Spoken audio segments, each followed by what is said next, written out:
The Saturday market smelled like rot and diesel and someone's burned coffee. Wren Calder stood behind a folding table that wobbled every time the wind kicked up, which was often, because the only spot they'd let her have was at the far edge, where the pavement cracked into dirt and the crowd thinned to nothing. She'd set out her jars that morning before sunrise. Strawberry preserves, peach butter, apple chutney with ginger. 6 loaves of honey oat bread wrapped in brown paper, everything she'd made in the back corner of a rented room with a hot plate and a dented stockpot and her own 2 hands. Nobody stopped. They walked past, looked past, through her. She was used to it by now. Wren was a big woman.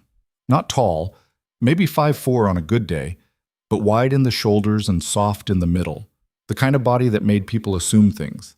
Lazy, slow, careless. The kind of body that didn't fit in restaurant kitchens where the line cooks were all skinny men who moved fast and talked faster. She'd stopped trying to explain herself years ago. Her clothes didn't help.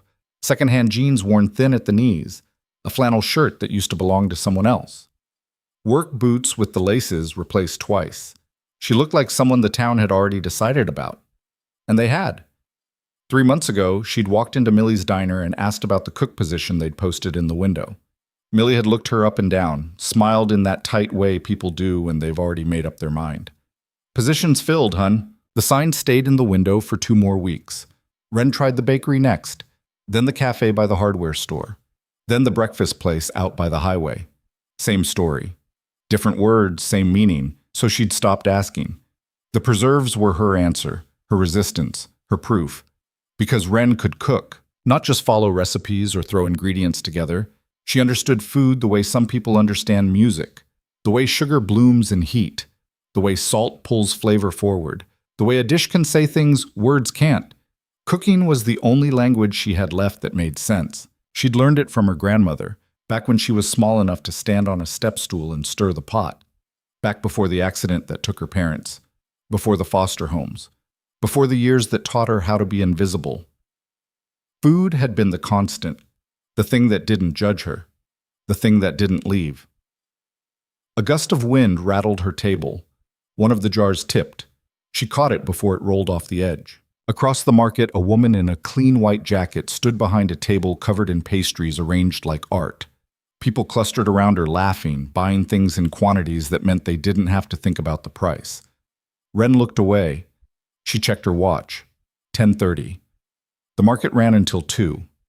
She'd sold nothing. She told herself it didn't matter, told herself she'd known it would be like this, told herself she just had to wait.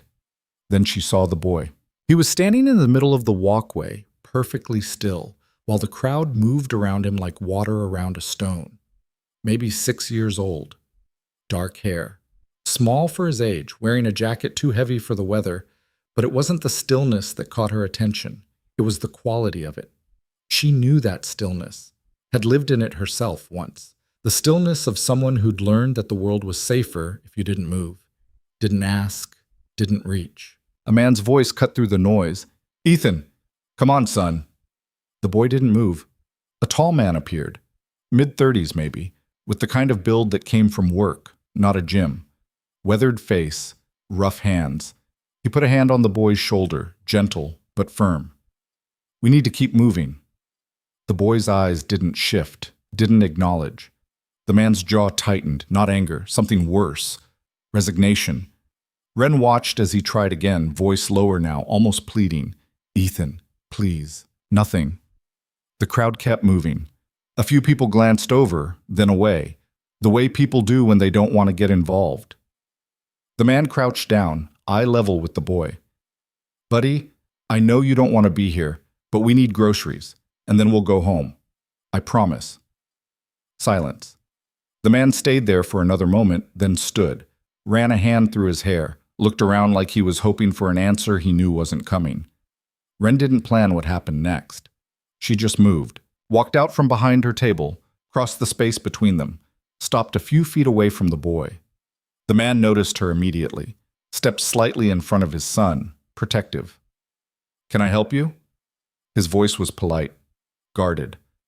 Wren kept her eyes on the boy. "I'm not going to touch him," she said quietly. "I just want to try something." The man hesitated. Try what? She reached into her pocket and pulled out a small piece of honey oat bread. She'd been saving it for herself. Lunch, probably. She tore off a corner, held it out. Not to the boy, to the air between them. My grandmother used to make this, she said.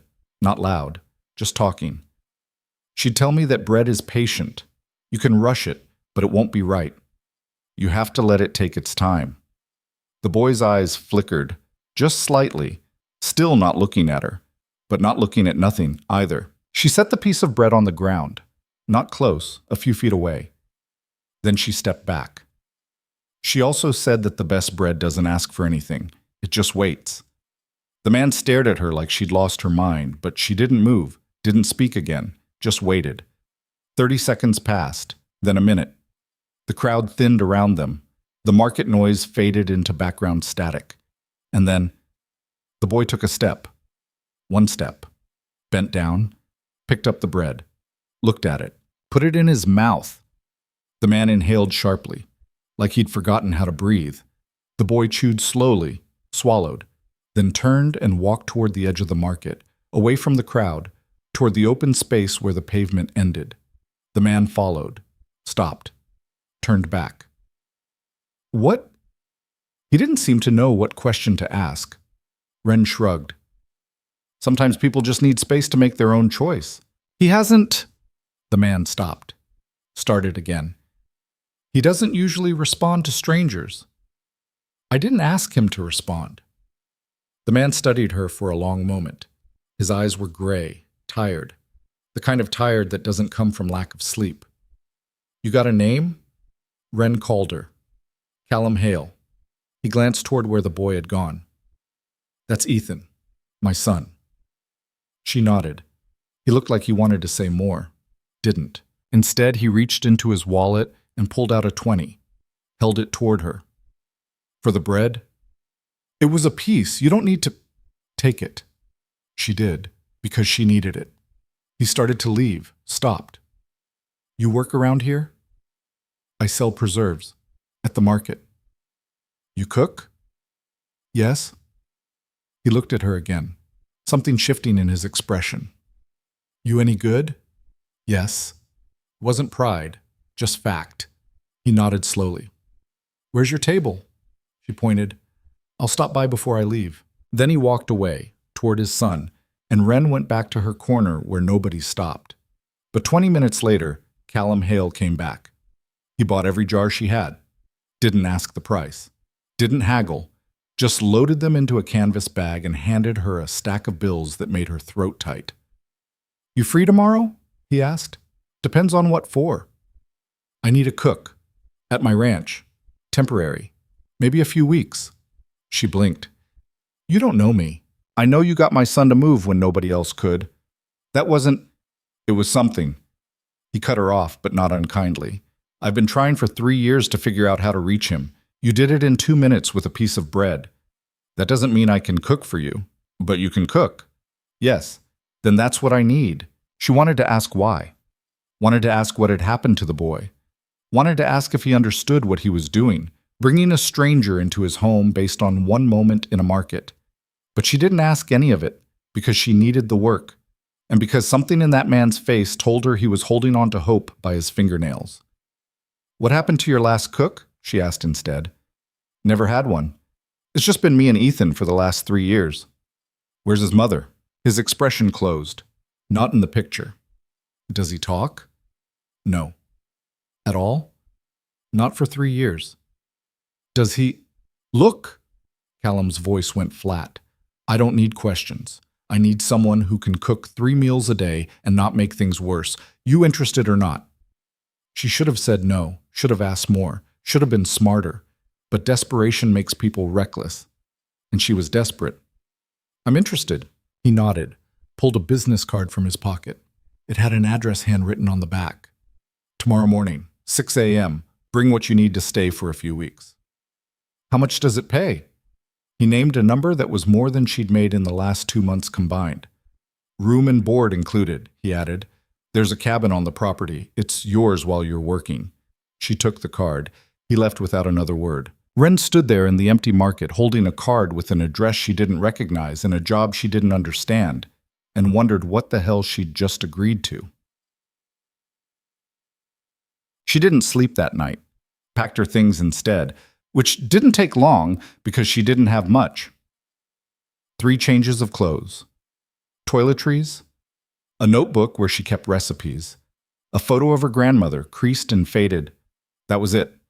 Everything she owned fit in one duffel bag.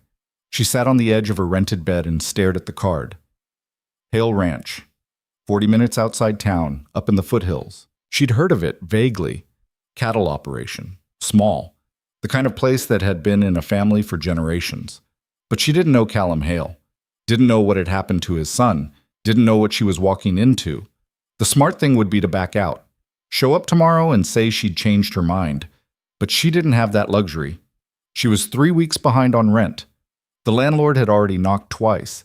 This job was the difference between surviving and not. So at 5 a.m., she shouldered her bag and walked to the bus stop. The ride took an hour. 2 transfers. The last bus dropped her at a crossroads where the pavement ended and a dirt road began. She walked the rest. The sun was just starting to break over the hills when she saw the ranch. It wasn't what she expected. No neat fences, no painted barn, no manicured anything, just land, raw and wide and endless. The house was small, single story, wood siding that had gone gray from weather, a porch that sagged slightly on one side. Behind it, a barn that looked halfway to collapse, corrals with posts leaning at angles, a few scattered outbuildings in various states of disrepair, and cattle. Dozens of them, dark shapes against the early light, grazing in fields that stretched toward the mountains. Wren stopped at the edge of the driveway. This was a working ranch. Hard work. The kind that didn't leave room for anything soft. She wasn't sure what she'd expected, but it wasn't this. The front door opened. Callum stepped out. Same worn jeans, same guarded expression. He saw her and nodded. "You came." Said I would. Most people say a lot of things. He walked down the steps, gestured toward the house. "Kitchen's inside. I'll show you around." She followed him up the porch. The wood creaked under her weight. Inside, the house was dim, curtains drawn, dust in the corners. The kitchen was worse. Cold. Empty.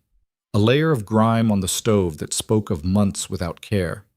One pot, one pan, a coffee maker that looked older than she was. No spices, no staples, nothing. Callum watched her take it in. "Told you it's just been me and Ethan." "You've been cooking?" "If you can call it that." She opened the fridge, half a gallon of milk, some eggs, butter, cheese, basics. The pantry was worse. Canned soup, crackers, peanut butter. She closed the door and turned to face him. "You want me to cook with this? I'll take you into town later. Get what you need. This isn't just undersupplied. This is—" She stopped herself. "What?" "Nothing. Say it." "This is a kitchen that's been abandoned." His jaw tightened. "We've been surviving. Surviving isn't the same as living." He didn't respond to that. She turned back to the pantry, started making a mental list. Flour, sugar, salt, yeast, oil, vinegar, spices, vegetables, meat, real ingredients. "Where's Ethan?" she asked. "Still asleep." "Does he eat breakfast?" "Sometimes." "What is he like?" Callum hesitated. "I don't know anymore." The honesty in that statement was brutal. Wren nodded. "Okay, here's what's going to happen. You're going to take me into town. We're going to buy what I need. Then I'm going to start cooking, and we're going to see what happens." "That's it?" "That's it." He studied her for a moment. "You always this direct?" "When I need to be." Something flickered in his expression. Not quite a smile, but close. "All right then." They drove into town in his truck. An old Ford that rattled and smelled like diesel and kicked up dust on the dirt road. He didn't talk. Neither did she. At the grocery store, she filled 2 carts. He didn't question a single item, just paid, loaded everything into the truck bed, drove back in silence. When they got to the ranch, she started unloading. He helped without being asked. They worked in quiet efficiency, bags into the kitchen, ingredients sorted, pantry filled. By the time they finished, it was nearly 9. "I need to check the herd," Callum said. "You good here?" "Yeah." He paused at the door. Ethan's room is down the hall, second door on the right. He usually wakes up around 10. Does he come out on his own? Sometimes. What if he doesn't? Then he doesn't. Callum left, and Wren was alone in a stranger's kitchen. She stood there for a moment, taking it in. Then she rolled up her sleeves, started with the stove, scrubbed it until the burners gleamed, wiped down the counters, washed the pot and pan, organized the pantry. By the time she finished, the kitchen didn't look abandoned anymore. It looked ready. She checked the clock. 9:40. 20 minutes until Ethan might wake up. She started a pot of broth. Chicken stock from scratch. Onions, carrots, celery, garlic, bay leaves, peppercorns. Let it simmer. The smell began to fill the house. Warm, rich, alive. She mixed dough for bread. Kneaded it. Set it to rise by the window where the morning light came through. Then she waited. 10 o'clock came. 10:15. 10:30. No sound from down the hall. She didn't go check, just kept working. Peeled potatoes, prepped vegetables, let the kitchen speak for itself. At 11 she heard it, a door opening, soft footsteps. She didn't turn around, just kept chopping carrots. Slow, rhythmic. Morning, she said. Casual, like she talked to empty rooms all the time. No response. She could feel him there, in the doorway, watching. She kept her hands moving. I'm making broth, she continued. My grandmother taught me. She said good broth takes time. You can't rush it. Silence. She scraped the carrots into the pot. She also said kitchens are better when someone's in them, even if they're just watching. Still nothing, but he didn't leave. She could hear him breathing, quiet, shallow. 5 minutes passed. Then 10. She started humming. Nothing specific, just sound. Another 5 minutes. Then, a small creak. She glanced up. Ethan had moved into the room, just barely. Standing against the far wall, his eyes were on the pot. Wren kept working. You hungry? No response. I'll make you something in a bit, when you're ready. She turned her attention back to the bread dough, punched it down, shaped it into a loaf. The boy watched every movement. She slid the loaf into the oven, set the timer. Then she ladled out a small bowl of broth. Set it on the table. Didn't say anything, just went back to chopping. 20 minutes later, when she glanced over, the bowl was empty, and Ethan was gone. But he'd been there. That was enough for day one. When Callum came back at noon, she had lunch ready. Soup, fresh bread, butter. He stopped in the doorway, staring. You did all this? It's just soup. It's more than we've had in months. He sat down, ate without speaking. When he finished, he pushed the bowl away and looked at her. Ethan came out? For a little while. Did he eat? Some broth. Callum's expression didn't change, but something in his shoulders eased. That's more than usual. Wren nodded. He stood. I've got work. Dinner at 6? I'll have it ready. He left, and Wren understood something she hadn't before. This wasn't just a job, this was a test, not of her cooking, of whether she could reach a boy the world had given up on. She looked around the kitchen, at the clean counters, the simmering pot, the rising bread, and she thought, I can do this. She had to, because she'd already seen the look in Callum's eyes, the look of a man who'd run out of options, and she knew that look, had worn it herself. So she'd stay, as long as she could, and see what happened. The first week passed in a rhythm Wren hadn't expected to find. She woke before dawn, always had. Her body didn't know how to sleep past 5, even when there was nowhere to be. The ranch was different in those early hours, quiet in a way that felt intentional, like the land itself was holding its breath before the day started. She'd walk from the small cabin Callum had given her, barely more than 4 walls and a bed, but it was hers, across the yard to the main house. The kitchen was always dark when she arrived. She'd light the stove first, get the fire going, then start the coffee. Callum would appear around 5:30, like clockwork. Never said good morning, just poured himself a cup and stood by the window, staring out at the fields while the sky went from black to gray to pale yellow. They didn't talk. Didn't need to. He'd drink his coffee. She'd start breakfast. Eggs, toast, Sometimes bacon if she'd made it to the store. Sometimes just oatmeal with butter and brown sugar. He'd eat standing up, rinse his plate, leave. She'd hear the truck start, watch him drive off toward the far pastures. Then she'd wait. Ethan never came out for breakfast. Not the second day, not the third, not the fourth. But she kept making it anyway. Set a plate on the table, left it there. Some mornings it would be gone when she came back from cleaning. Some mornings it wouldn't. She didn't ask, just kept cooking. By the end of the first week, the kitchen had started to feel different. Not hers, she wasn't fool enough to think that, but not hostile either. Like it was getting used to her presence. She'd scrubbed every surface until her hands were raw. Organized the pantry 3 times. Hung herbs to dry by the window. Found an old cast iron skillet in the back of a cabinet and spent an hour re-seasoning it. Small things. But they mattered. On the 8th day, something changed. She was making bread, her 3rd batch that week, when she heard footsteps behind her, soft, hesitant. She didn't turn around, just kept kneading the dough. Press, fold, turn, press, fold, turn. "Morning," she said to the room. No response. She could feel him there. Ethan, watching from the doorway like he had every day that week. But this time, he didn't stay in the doorway. She heard him move. Slowly. 1 step, then another. He sat down on the floor. Not at the table. Not in a chair. On the floor in the corner where he could see everything but be out of the way.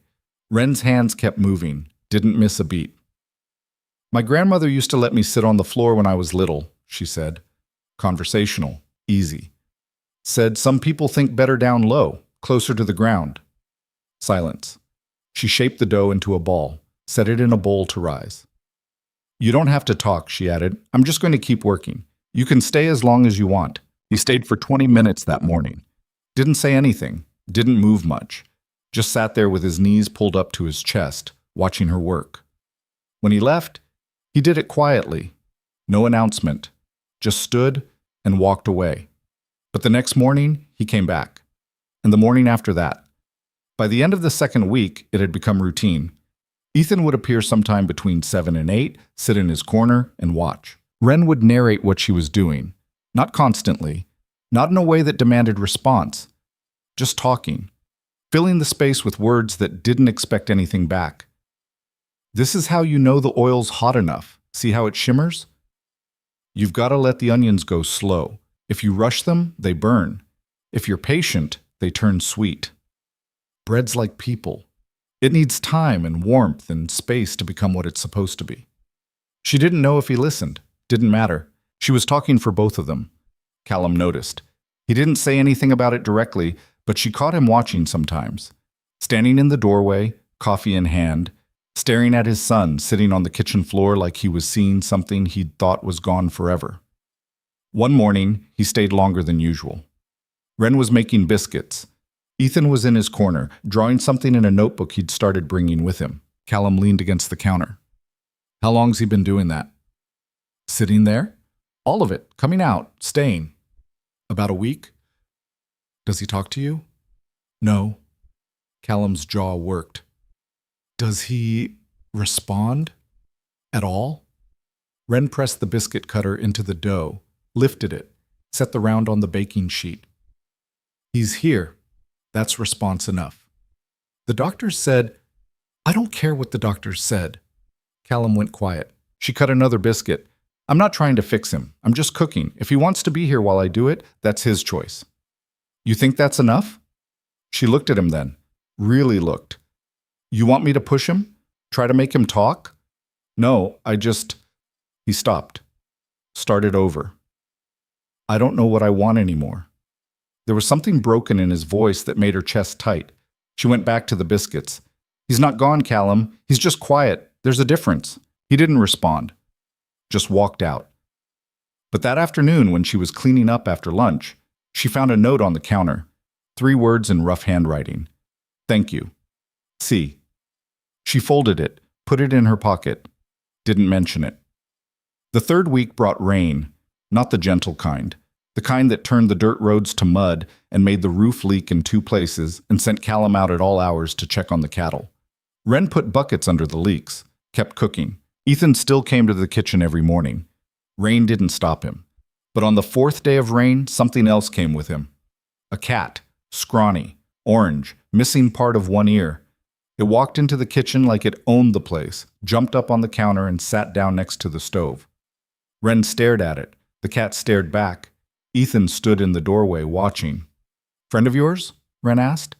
Ethan didn't answer, but his eyes flicked to the cat, then back to her. She understood. "All right," she said. "But if he's staying, he's got to stay off the counter." She picked up the cat. It didn't protest, just went limp in her hands, purring. She set it on the floor. It immediately jumped back up. She sighed. "Stubborn thing, aren't you?" Ethan made a sound, not a word, not quite a laugh, but something. Wren's hands froze. She didn't look at him, didn't react, just kept working, but her heart was pounding. That night, Callum came in from the rain looking like he'd been dragged through hell. His clothes were soaked, boots caked in mud, hair plastered to his forehead. "Fence came down in the north pasture," he said. "Lost 6 head. Wren set a bowl of stew in front of him. "Eat." "I need to eat first, then go back out." He looked like he wanted to argue. Didn't, just sat down and ate in silence. When he finished, he pushed the bowl away. "There's a cat in my house." Ethan brought it. "I noticed. You want me to get rid of it?" He rubbed his face. "No, just surprised is all. He hasn't shown interest in anything for years." "Maybe he's starting to." Callum looked at her. "You really think that?" "I think he made a choice today. That's something." He stood, grabbed his coat. "I'll be back late. Don't wait up. Be careful." He paused at the door. "You don't have to worry about me."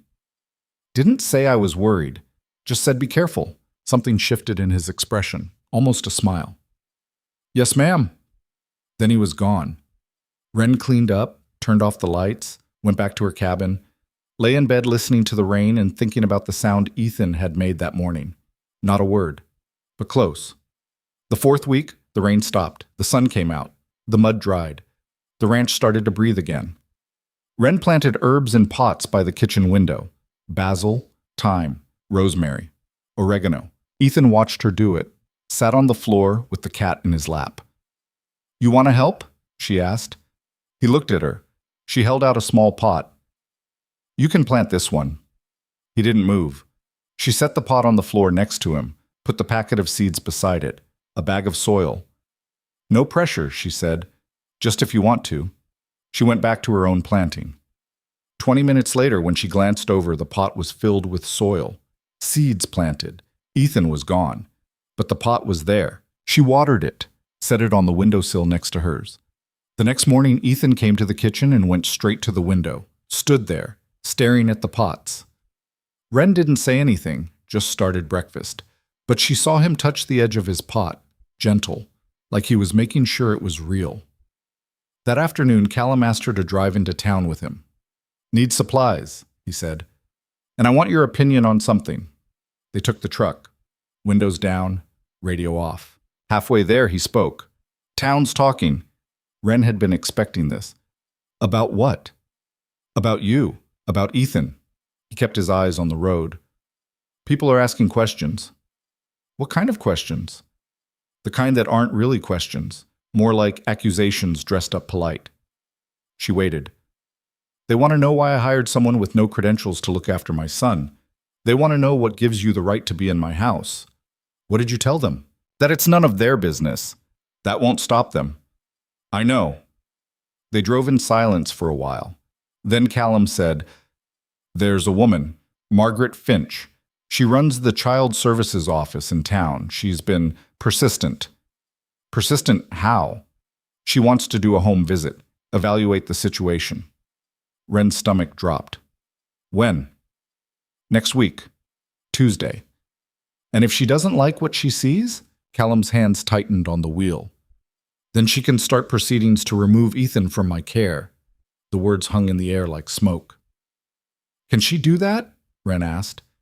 "If she thinks he's not being properly cared for, yeah. She can." His voice went flat.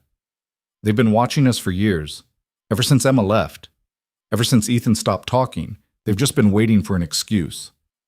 "Emma, that's his mother?" "Was?" Is? Hell, I don't know anymore. He turned onto the main road. She left when Ethan was 3, didn't leave a note, didn't call, just gone. Did something happen? She said she couldn't do it anymore, being a mother, being here. She said the ranch was killing her. And Ethan? Callum's face went hard. He watched her leave, stood at the window and watched her drive away. Didn't cry, didn't call for her, just stood there. He paused. He stopped talking 2 days later. The doctor said it was trauma, selective mutism. Said he might talk again someday. Might not. No way to know. I'm sorry. Yeah, me too. He pulled into the grocery store parking lot. Point is, Margaret's been looking for a reason to step in, and now you're here, and people are talking, and she's got ammunition. Wren understood. You want me to leave before she comes? No. The word came out sharp. I want you to stay. I want you to keep doing what you're doing, because for the first time in 3 years, my son is acting like he's part of the world again. He turned to look at her. But I need you to understand what's at stake. This isn't just a job anymore.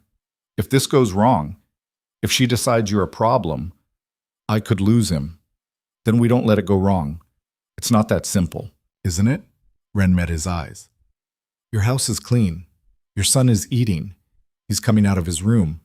He's interacting with things. You're providing for him. What exactly is there to object to? You. Me? You're not licensed, not trained. You're just here. Cooking. Yeah. And that's a crime? To someone like Margaret? It's negligence. She'll say I'm using food as a substitute for real help, that I'm putting my son in the hands of an unqualified stranger. Wren sat back. So what do we do? Callum rubbed his jaw. We make sure she can't find anything wrong. We make sure Ethan looks cared for. We make sure the house looks stable. And we hope that's enough. And if it's not? He didn't answer. They went into the store, bought what they needed, drove back in silence. But when they got to the ranch, Callum stopped her before she could get out. Wren. She looked at him. I meant what I said. I don't want you to leave. I just needed you to know what we're up against. I know. And you're still in. She thought about Ethan, about the way he sat in the kitchen every morning, about the pot he'd planted, about the sound he'd made when the cat appeared. I'm still in. Callum nodded. All right then. They got out, went inside, and Wren started planning. Because if someone was going to come into this house and judge whether it was good enough, she'd make damn sure they couldn't find it lacking. She spent the next 3 days cleaning, not just the kitchen, the whole house. She scrubbed floors, washed windows, dusted shelves, organized closets. Callum watched her with something like awe. You don't have to do this, he said. Yes, I do. This isn't part of cooking. It's part of making sure your son stays with you. He didn't argue after that, just helped where he could. Ethan noticed the changes. Wren could tell. He moved through the house differently, slower, touching things, like he was relearning the space. On Sunday, 2 days before Margaret was supposed to come, Wren made a roast. Pot roast with carrots and potatoes and onions. The kind that took all day and filled the house with a smell that made you remember every good meal you'd ever had. She set the table, used the good plates she'd found in the back of a cabinet. When Callum came in for dinner, he stopped. What's this? Dinner. It looks like we're a family having a meal. That's what it needs to look like on Tuesday. Understanding crossed his face. He called for Ethan. The boy appeared, looked at the table, hesitated. Come on, buddy, Callum said. Sit with us. Ethan didn't move. Wren pulled out a chair. You don't have to eat if you don't want to, but we'd like you to sit. He looked at the chair, then at her, then at his father. Slowly he crossed the room, sat down. Callum's breath caught. Wren served the food, kept her movements calm, normal. They ate in silence. Ethan picked at his food. Didn't eat much, but he stayed. For the whole meal. When they finished, Callum cleared the plates. Ethan went to the living room, sat on the floor with the cat. Wren and Callum stood in the kitchen. That's the first time he sat at the table in over a year, Callum said quietly. He did good. Because of you. Because he was ready. Callum looked like he wanted to say more. Didn't, just nodded. That night, Wren couldn't sleep. She kept thinking about Tuesday, about Margaret Finch, about what would happen if they failed. She thought about Ethan, about the progress they'd made, about how fragile it all was, about how easily it could all fall apart. She got up, walked to the main house. The kitchen was dark. She turned on the light, started making bread, because that's what she did when she didn't know what else to do. She was kneading dough when she heard footsteps, looked up. Ethan stood in the doorway, wearing pajamas, hair sticking up.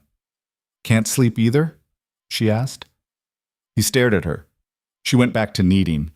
"You can sit if you want."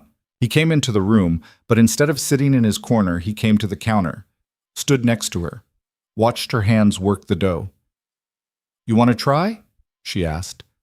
He looked at the dough, then at her hands, then back at the dough. She tore off a piece, set it in front of him. "Just push and fold, that's all it is." He touched it, tentative. "You can't hurt it," she said. "It's just dough." He pressed down, folded. His movements were clumsy, uncertain, but he was doing it. They worked side by side in silence. No words, just hands and dough, and the quiet rhythm of making something from nothing. When they finished, she shaped both pieces into small loaves, set them to rise. "We'll bake them in the morning," she said. Ethan nodded. Then he did something unexpected. He reached out, touched her arm, just for a second, then turned and walked away.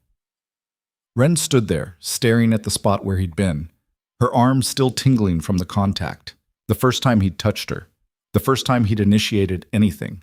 She pressed her hand to her chest over her heart and felt tears prick her eyes. Not from sadness, from hope, the kind that hurt because you'd forgotten what it felt like. Tuesday came. Wren woke early, made coffee, started breakfast. The house was spotless, the kitchen warm, bread cooling on the counter. Callum came in looking like he hadn't slept. "You ready?" he asked. "As I'll ever be. She'll be here at 10. Wren nodded. They ate in silence. Ethan came out, sat at the table without being asked, ate a piece of the bread he'd helped make. At 9:45, a car pulled up the driveway. Margaret Finch was exactly what Wren expected. Mid-50s, gray hair pulled back tight, suit that probably cost more than Wren's entire wardrobe, a clipboard, a pen, and an expression that said she'd already made up her mind. Callum met her at the door. "Margaret, Mr. Hale." She stepped inside without waiting for an invitation. Her eyes swept the room, taking everything in, cataloging, judging. Wren stood in the kitchen doorway. Margaret saw her. "And you must be the cook." Wren called her. "Ms. Calder." Margaret wrote something on her clipboard. "I'd like to speak with you after I've finished my assessment." "Of course." Margaret turned to Callum. "Where's Ethan?" "In the living room." "I'll need to observe him, in his natural environment." Callum's jaw tightened, but he nodded. They walked into the living room. Ethan was on the floor, drawing, the cat beside him. Margaret stood in the doorway, watching. Ethan didn't look up. "Does he always play alone?" Margaret asked. "He's not playing. He's drawing." "Does he interact with other children?" "There aren't other children here." "What about school?" "I homeschool him." Margaret made another note. "With what curriculum?" "Books, projects, life skills." "That's quite vague, Mr. Hale." "It's what works for us." Margaret's lips pressed into a thin line. She spent the next hour going through the house, checking rooms, opening closets, asking questions Callum answered with increasing tension. Finally, she came back to the kitchen. Wren was making lunch. Margaret watched her work. "You're not a licensed therapist," she said. "No, ma'am." "You're not an educator." "No, ma'am." "You're a cook." "Yes, ma'am. And Mr. Hale hired you to—" "What, exactly?" "To cook." "That's all?" "That's all." Margaret set her clipboard down. "Ms. Calder, I'm going to be direct with you. This situation concerns me. A single father, a traumatized child, and an untrained woman living on the property. It doesn't look good." "With respect, ma'am, I'm not sure what you're implying." "I'm implying that this child needs professional help, not home cooking." "He's getting both." Margaret's eyebrows rose. "Excuse me?" Wren set down her knife. "He sees a therapist twice a month. Callum drives him into town. Dr. Patterson. You can call and verify. Margaret's expression flickered. I wasn't aware.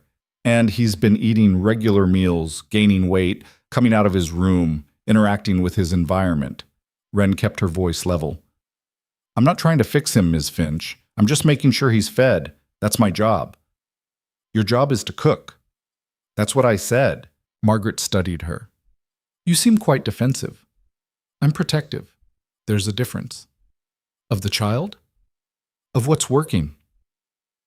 Margaret picked up her clipboard, made several more notes, then she called Callum back in. Mr. Hale, I'm going to be honest. When I came here today, I expected to find cause for intervention, but what I've seen is adequate. The home is clean. The child appears cared for. You have documentation of ongoing therapy. Callum's shoulders dropped slightly. However, Margaret continued, I have concerns about the long-term sustainability of this arrangement. Ms. Calder is not a permanent solution, and Ethan needs consistency. She's been here a month. That's more consistency than he's had in years. A month is not long-term, Mr. Hale. It's long enough to see that it's working, Margaret sighed. I'm going to file a report recommending continued monitoring. I'll be back in 30 days. If the situation remains stable, I'll close the case. If not, she let the threat hang. Callum nodded stiffly. Understood. Margaret left. The house was silent. Callum stood in the middle of the kitchen, staring at nothing. 30 days, he finally said. We'll make it work, Wren said. What if we don't? We will. He looked at her. You sound sure. I am. Why? She thought about Ethan touching her arm, about the bread they'd made together, about the small, fragile progress they'd built. Because he's not done yet. Neither are we. Callum's expression softened. You're stubborn, you know that? So I've been told. He almost smiled. Almost. That night, after dinner, Wren went back to her cabin, sat on the bed, pulled out her grandmother's photo. I don't know if I can do this, she whispered to the image. I don't know if I'm enough. The photo didn't answer, but somewhere in the main house, a light was still on in the kitchen. And in the morning, Ethan would come back, and she'd keep cooking, because that's all she knew how to do. And sometimes that had to be enough. The 30 days started to blur together in a way that felt both endless and too fast. Wren fell into the work like she'd been doing it her whole life. Up before dawn, coffee on, bread rising, the kitchen becoming something that felt less like a stranger's space and more like the only place that made sense. Ethan's progress came in pieces so small she almost missed them. The way he started sitting closer to the counter instead of in the corner. The way he'd pick up a wooden spoon sometimes and tap it against the edge of a bowl, not making anything, just feeling the weight of it. The way the cat followed him everywhere now, winding between his legs like they'd made some agreement Wren wasn't privy to. He still didn't talk. But he was present in a way he hadn't been before. And that counted for something. Callum noticed too. She could see it in the way he lingered in the mornings, coffee growing cold in his hand while he watched his son exist in the same room as other people. Like he was witnessing something he'd thought was gone forever. But there was something else happening too, something Wren hadn't planned for. The way Callum looked at her sometimes when he thought she wasn't paying attention. The way his hand would brush hers when they both reached for the same dish.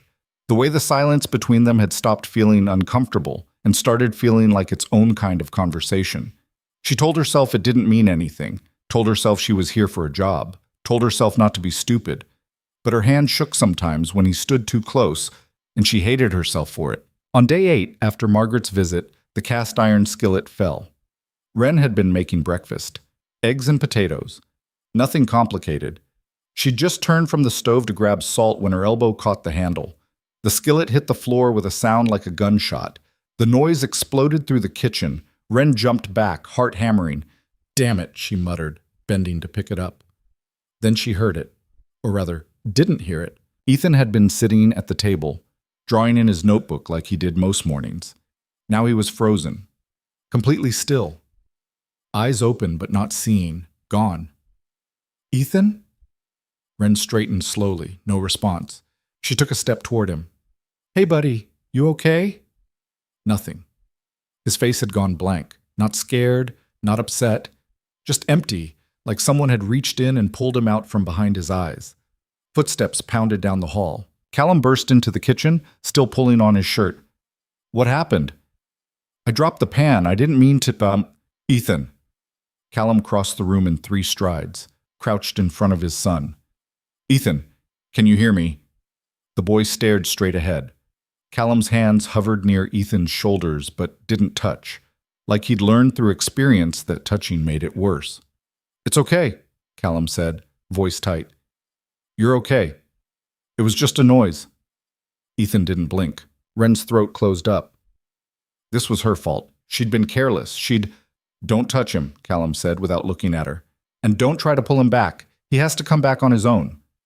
How long does it usually take? Depends. Sometimes minutes, sometimes hours. Hours? Callum's jaw clenched. Just give him space. Wren wanted to argue, wanted to fix this, wanted to do something other than stand there uselessly. But she'd learned enough about Ethan to know that wanting didn't matter, so she stepped back, turned off the stove, moved the skillet to the counter, and then she did the only thing she knew how to do. She started cooking. Not breakfast anymore. That felt wrong somehow. Instead, she pulled out vegetables, started peeling carrots, slow, methodical. Let the rhythm of the knife against the cutting board fill the silence. Callum looked at her like she'd lost her mind. What are you doing? Cooking. I know what he's doing. She kept her voice level. And I know standing around staring at him won't help. So you're just going to ignore it? I'm going to keep doing what I do, and when he's ready to come back, he'll come back. Callum opened his mouth, closed it, looked at his son. Ethan hadn't moved. Wren kept chopping.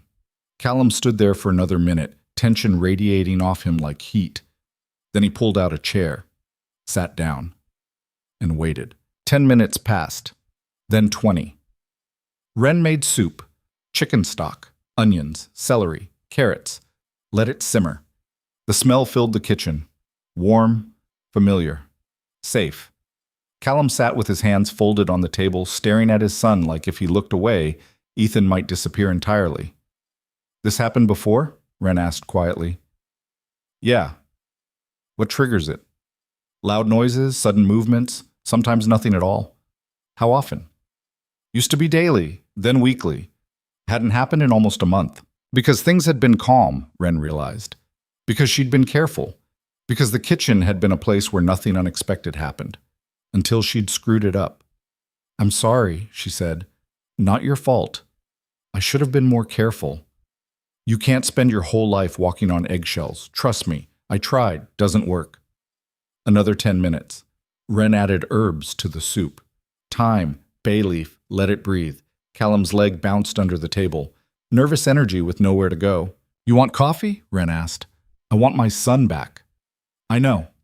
She poured him coffee anyway, set it in front of him. He didn't drink it, just wrapped his hands around the mug like he needed something to hold on to. 45 minutes. Wren started bread, mixed flour and water and yeast, kneaded it. Let her hands work while her mind stayed quiet. Callum's coffee went cold. He didn't notice. Then Ethan blinked, just once. Callum leaned forward.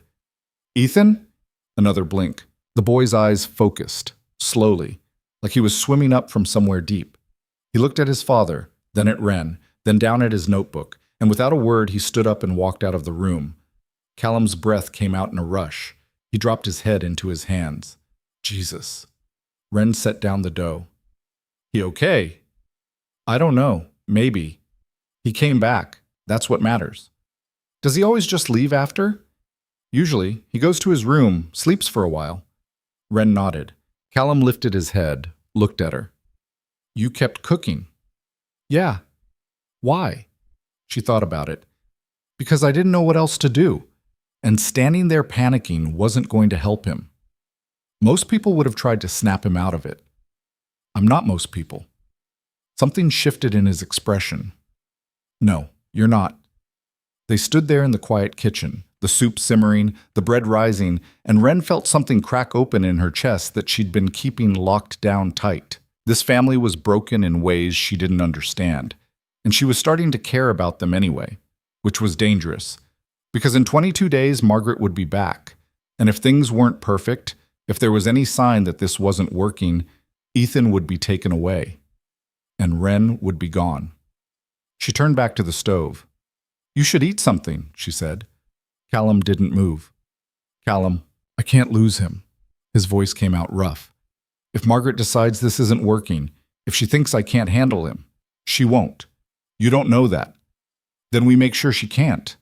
We keep doing what we're doing. We show her that Ethan is better here than he would be anywhere else. And if we can't," Wren met his eyes, "then we fight." He stared at her for a long moment, then nodded. "Okay." That night, Wren couldn't sleep again. She kept seeing Ethan's face, the blankness, the way he'd just disappeared while still being physically there. She kept thinking about what Callum had said. Used to be daily. Daily.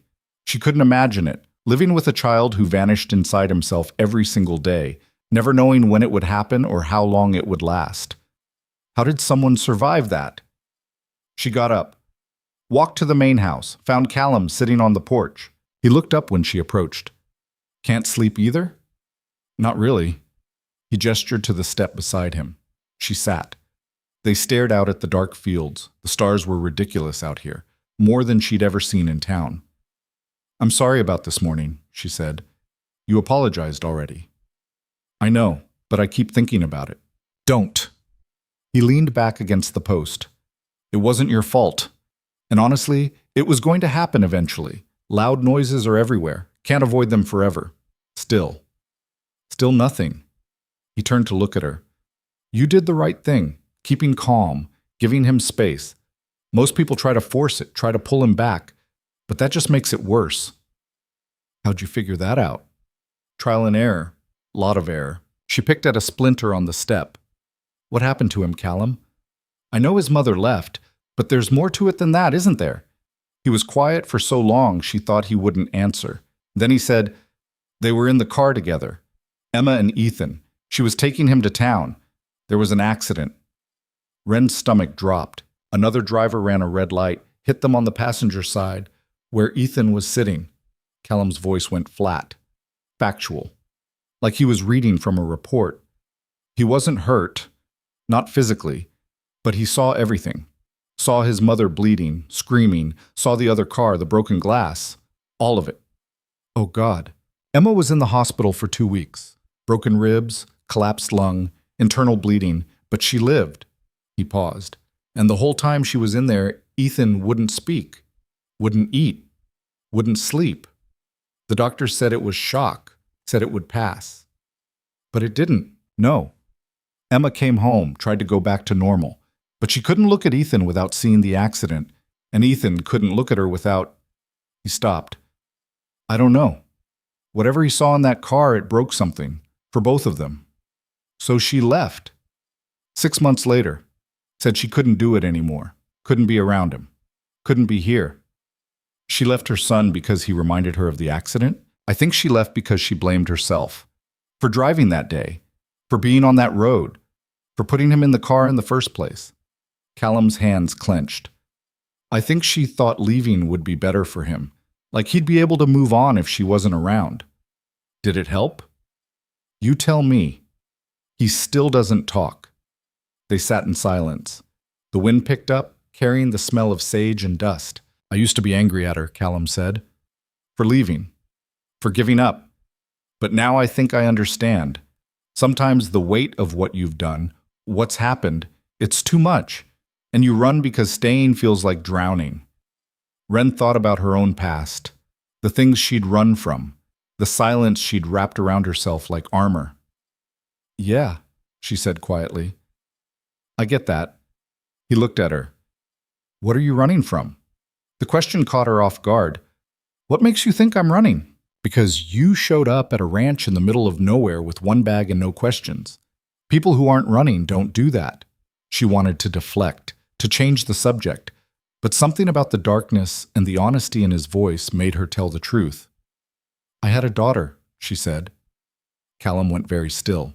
She was 5, bright, funny, The kind of kid who made everyone around her smile. Wren's voice cracked. There was a house fire. Electrical. Middle of the night. I got out. She didn't. Wren, I tried. I went back in. But the smoke. I couldn't see. Couldn't breathe. Someone pulled me out. Firefighters went in. By the time they found her, it was too late. The words sat heavy between them. That was 7 years ago, Wren continued. And I've been running ever since, town to town, job to job, never staying anywhere long enough to feel anything. She wiped her eyes. Cooking was the only thing that didn't hurt. The only thing that felt like I was still doing something right. Callum reached over, took her hand, didn't say anything, just held on. And Wren let him. Because for the first time in 7 years, she didn't want to run. The next morning, Ethan came to the kitchen like nothing had happened, sat at the table, drew in his notebook. The cat jumped into his lap. Wren made pancakes. Callum drank his coffee and watched them both like he was trying to memorize the moment. And for a little while, it felt normal, like they were a family, even though they weren't, even though it couldn't last. Day 12 brought a visitor. Wren was hanging laundry when she heard the truck. She looked up to see a beat-up Chevy pulling into the driveway. A woman got out. Early 60s. Gray braid down her back. Face lined from sun and years. She walked toward Wren with the kind of confidence that said she belonged here. You must be the cook, the woman said. Wren called her. Dorothy Hale, Callum's aunt. She said it like that explained everything. Wren wiped her hands on her jeans. Nice to meet you. Dorothy looked her up and down. Not unkindly, just assessing. Heard you've been making changes around here. Just cooking? That's not what I heard. Dorothy glanced toward the house. Heard you got Ethan eating, sitting at the table. Even saw Margaret Finch didn't find cause to take him away. News traveled fast in small towns. We're managing, Wren said carefully. Dorothy crossed her arms. You know what you're doing? Cooking? Yes. That's not what I meant. Wren met her eyes. Then what did you mean? I meant with my nephew and my great-nephew, because they've been through hell, and the last thing they need is someone coming in, getting their hopes up, and then leaving when things get hard. The accusation stung because it was fair. I'm not planning to leave. Plans change. Life happens. People go. I'm aware. Dorothy studied her. You got backbone. I'll give you that. Is there something you wanted, Mrs. Hale? Ms. never married. Dorothy smiled slightly. And yeah, I want to meet the woman who's got this place smelling like a home again. She walked past Wren toward the house. Wren followed.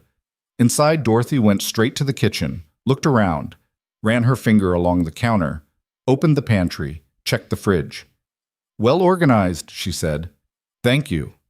Callum around? Out with the herd. And Ethan? In his room. Dorothy nodded, pulled out a chair and sat down without being invited. Make me some coffee. We should talk. Wren bristled at the command, but she made the coffee anyway, set a cup in front of Dorothy, sat down across from her. You got feelings for my nephew? Dorothy asked bluntly. Wren choked on her own coffee. Excuse me? It's a simple question. It's an inappropriate question. Maybe, but I'm old and I don't have time for dancing around things. Dorothy sipped her coffee. So I'll ask again. You got feelings for Callum?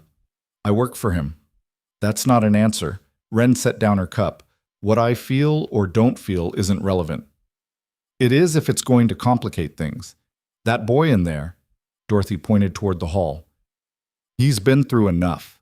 If you and Callum get tangled up and it goes south, Ethan's the one who'll pay for it. Nothing is happening between me and Callum. But you want it to. Wren stopped. It doesn't matter what I want. Why not? Because I'm not staying. This is temporary. When the 30 days are up and Margaret signs off, I'll move on.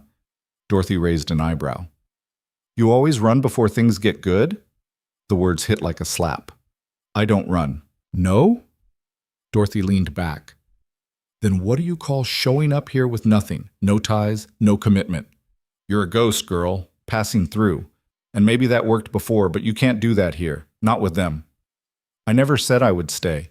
You never said you wouldn't either. Wren stood up. I think you should go. Sit down. I'm not done. I don't care. Dorothy's expression softened. I'm not trying to hurt you. I'm trying to make sure you understand what's at stake. Callum doesn't let people in. Not anymore. And if he's letting you in, it's because he sees something. Same with Ethan. That boy hasn't responded to anyone in years, but he responds to you. So? So when you leave, and you will leave, because people like you always do, it's going to break them. And I'm asking you to think real hard about whether that's worth it. Wren's hands shook. Because Dorothy was right, and Wren knew it. She'd been telling herself this was just a job, just temporary, just cooking. But somewhere along the way it had stopped being just anything, and she hadn't noticed until now. I can't promise I'll stay, she said quietly. Then don't make them need you. It's too late for that. Dorothy stood. Yeah, I think it is. She walked to the door, stopped. For what it's worth, I think you're good for them, and I think they're good for you. She looked back. But good doesn't matter if you're too scared to stay. Then she left. Wren stood in the empty kitchen, hands gripping the edge of the counter, and felt everything she'd been holding back come crashing down. She'd told herself she was here for the money, for the job, for something to do. But that was a lie. She was here because for the first time in 7 years, she felt like she mattered, like she was part of something, like she wasn't just surviving, but living. And that terrified her, because the last time she'd felt like this, like she belonged somewhere, she'd lost everything. She heard footsteps behind her, turned. Ethan stood in the doorway, the cat at his feet. He looked at her with those big, solemn eyes. Then he crossed the room, picked up the wooden spoon from the counter, held it out to her. Wren took it, and without a word, Ethan climbed onto the step stool beside her, waited. She understood, cracked eggs into a bowl, handed him a fork. Beat these until they're smooth, she said, voice thick.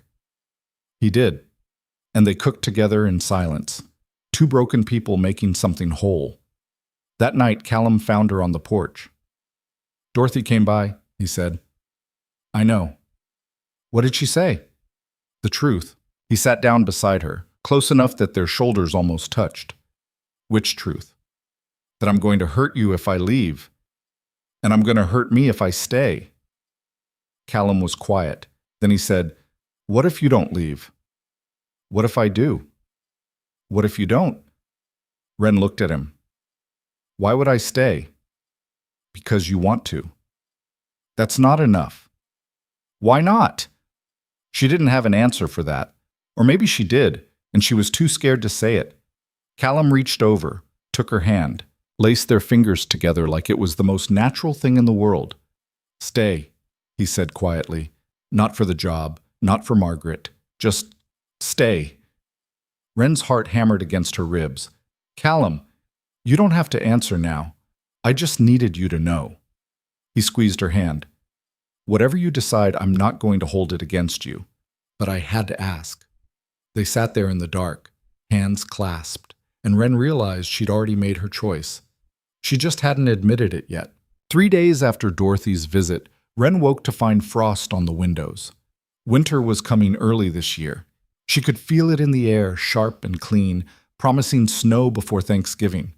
She made her way to the main house in the dark, breath clouding in front of her face. The kitchen was cold. She got the fire going in the old wood stove Callum had dragged out of storage the week before. The warmth spread slowly. She started coffee. Mixed batter for cornbread, put a pot of oatmeal on to simmer with cinnamon and brown sugar. Callum appeared at 5:40, same as always. But he looked different, tired, worn down in a way that went deeper than lack of sleep. You okay? She asked. He poured coffee, didn't answer right away. Had a call last night from Emma's sister. Wren's hand stilled on the spoon. What did she want? To let me know Emma's getting remarried, moving to Oregon, starting over. Did she ask about Ethan? No. The word came out bitter. She said to tell him congratulations from his mother, like that means anything. Wren didn't know what to say to that. Does Ethan know? No, and I'm not telling him. Callum leaned against the counter. What's the point? She's been gone 3 years. A phone call won't change that. Maybe he deserves to know she's okay. Maybe she deserves to tell him herself. He set down his cup hard enough that coffee sloshed over the rim. Sorry, I'm I'm not mad at you. I know. He scrubbed his hands over his face. I used to hope she'd come back, that she'd wake up one day and realize she'd made a mistake, but now I just hope she stays gone. Is that terrible? It's honest. It's selfish. Maybe. But it's also protective. Of him, of yourself. Callum looked at her. Really looked. How do you always know what to say? I don't. I'm just saying what I'd want to hear. He reached out, tucked a strand of hair behind her ear. The gesture was so casual, so intimate that it made her breath catch. Wren. Footsteps in the hall. They stepped apart. Ethan shuffled into the kitchen, rubbing his eyes. The cat trailed behind him. Callum cleared his throat. Morning, buddy. Ethan climbed onto his chair at the table, looked at Wren. She ladled oatmeal into a bowl, added a pat of butter that melted into golden pools, set it in front of him. He picked up his spoon, and for just a second his eyes met hers. Something passed between them, an understanding, a question. Then he looked down and started eating. Callum watched his son with an expression Wren couldn't quite read. After breakfast, he pulled on his coat. I've got to check the fence line in the upper pasture. Might be gone most of the day. Be careful. Always am. He paused at the door. Wren? Yeah? Thank you for everything. Then he was gone. Wren cleaned up breakfast. Ethan stayed at the table, drawing. The cat had claimed a spot in the corner near the wood stove and was grooming itself with lazy contentment. The house felt quiet, but not empty, just waiting.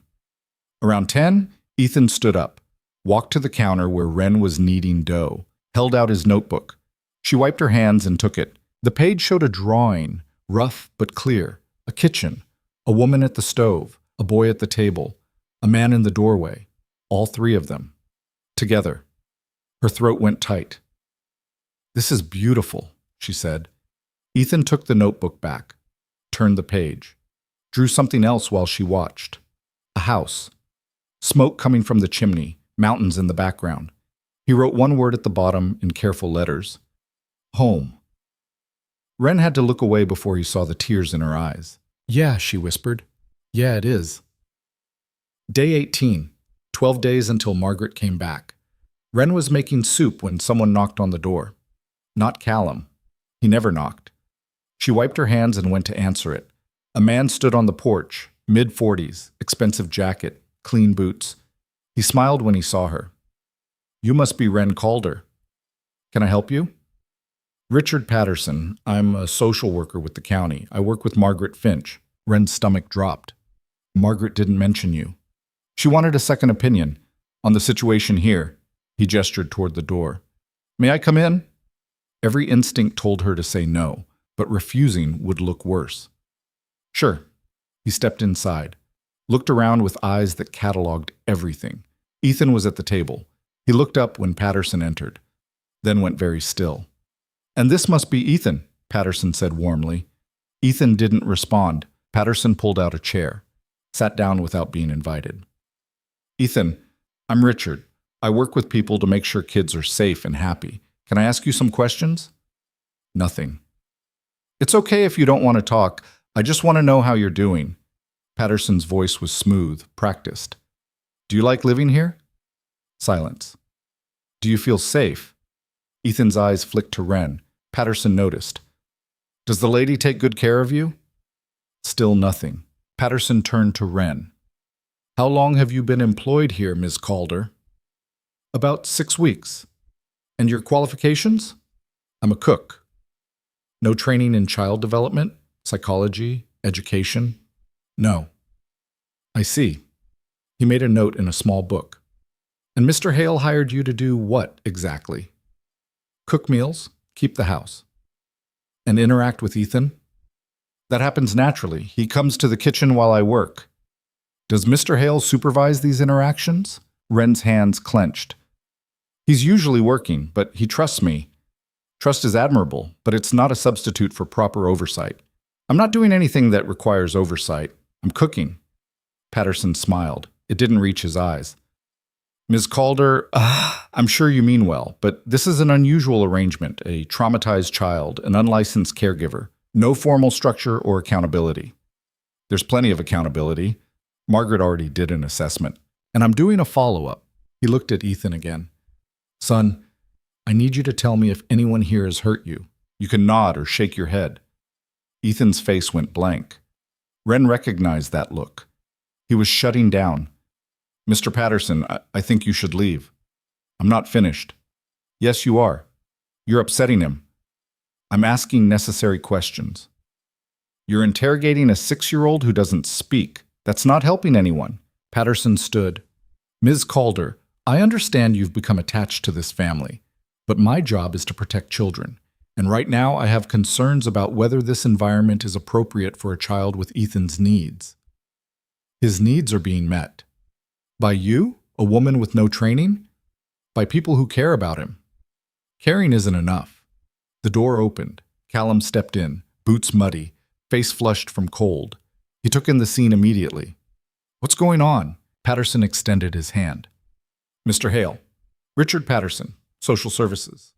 Callum ignored the hand. Why are you here? Routine follow-up to Ms. Finch's visit. She didn't mention a follow-up. It's standard procedure. No, it's not. Callum moved to stand between Patterson and Ethan. You want to inspect my house? You go through Margaret. You don't show up unannounced and interrogate my son. I was simply asking. You were trying to trap him into saying something you could use against us. Callum's voice went dangerously quiet. Get out. Mr. Hale, now. Patterson's smile vanished. This kind of hostility doesn't help your case. Neither does harassing a child. Leave, before I make you. Patterson picked up his notebook. I'll be including this interaction in my report. You do that. Patterson left. The door closed. The house went silent. Callum crouched in front of Ethan. You okay, buddy? Ethan nodded. Barely. Did he hurt you? A shake of the head. Good. He's gone now. Callum looked at Wren. What happened? She told him. Callum's jaw got tighter with every word. When she finished, he stood, pulled out his phone, dialed. Margaret, it's Callum Hale. We need to talk. Now. He walked out onto the porch. Wren could hear him through the door, voice raised, angry in a way she'd never heard before. Ethan slid off his chair, came to stand next to Wren. She put her hand on his shoulder. He leaned into her side. And they stayed like that until Callum came back in. His face was pale. Margaret didn't send him. What? She has no idea who Richard Patterson is. She's looking into it, but she thinks he might be freelance, someone hired to find dirt. Who would do that? I don't know, but I'm going to find out.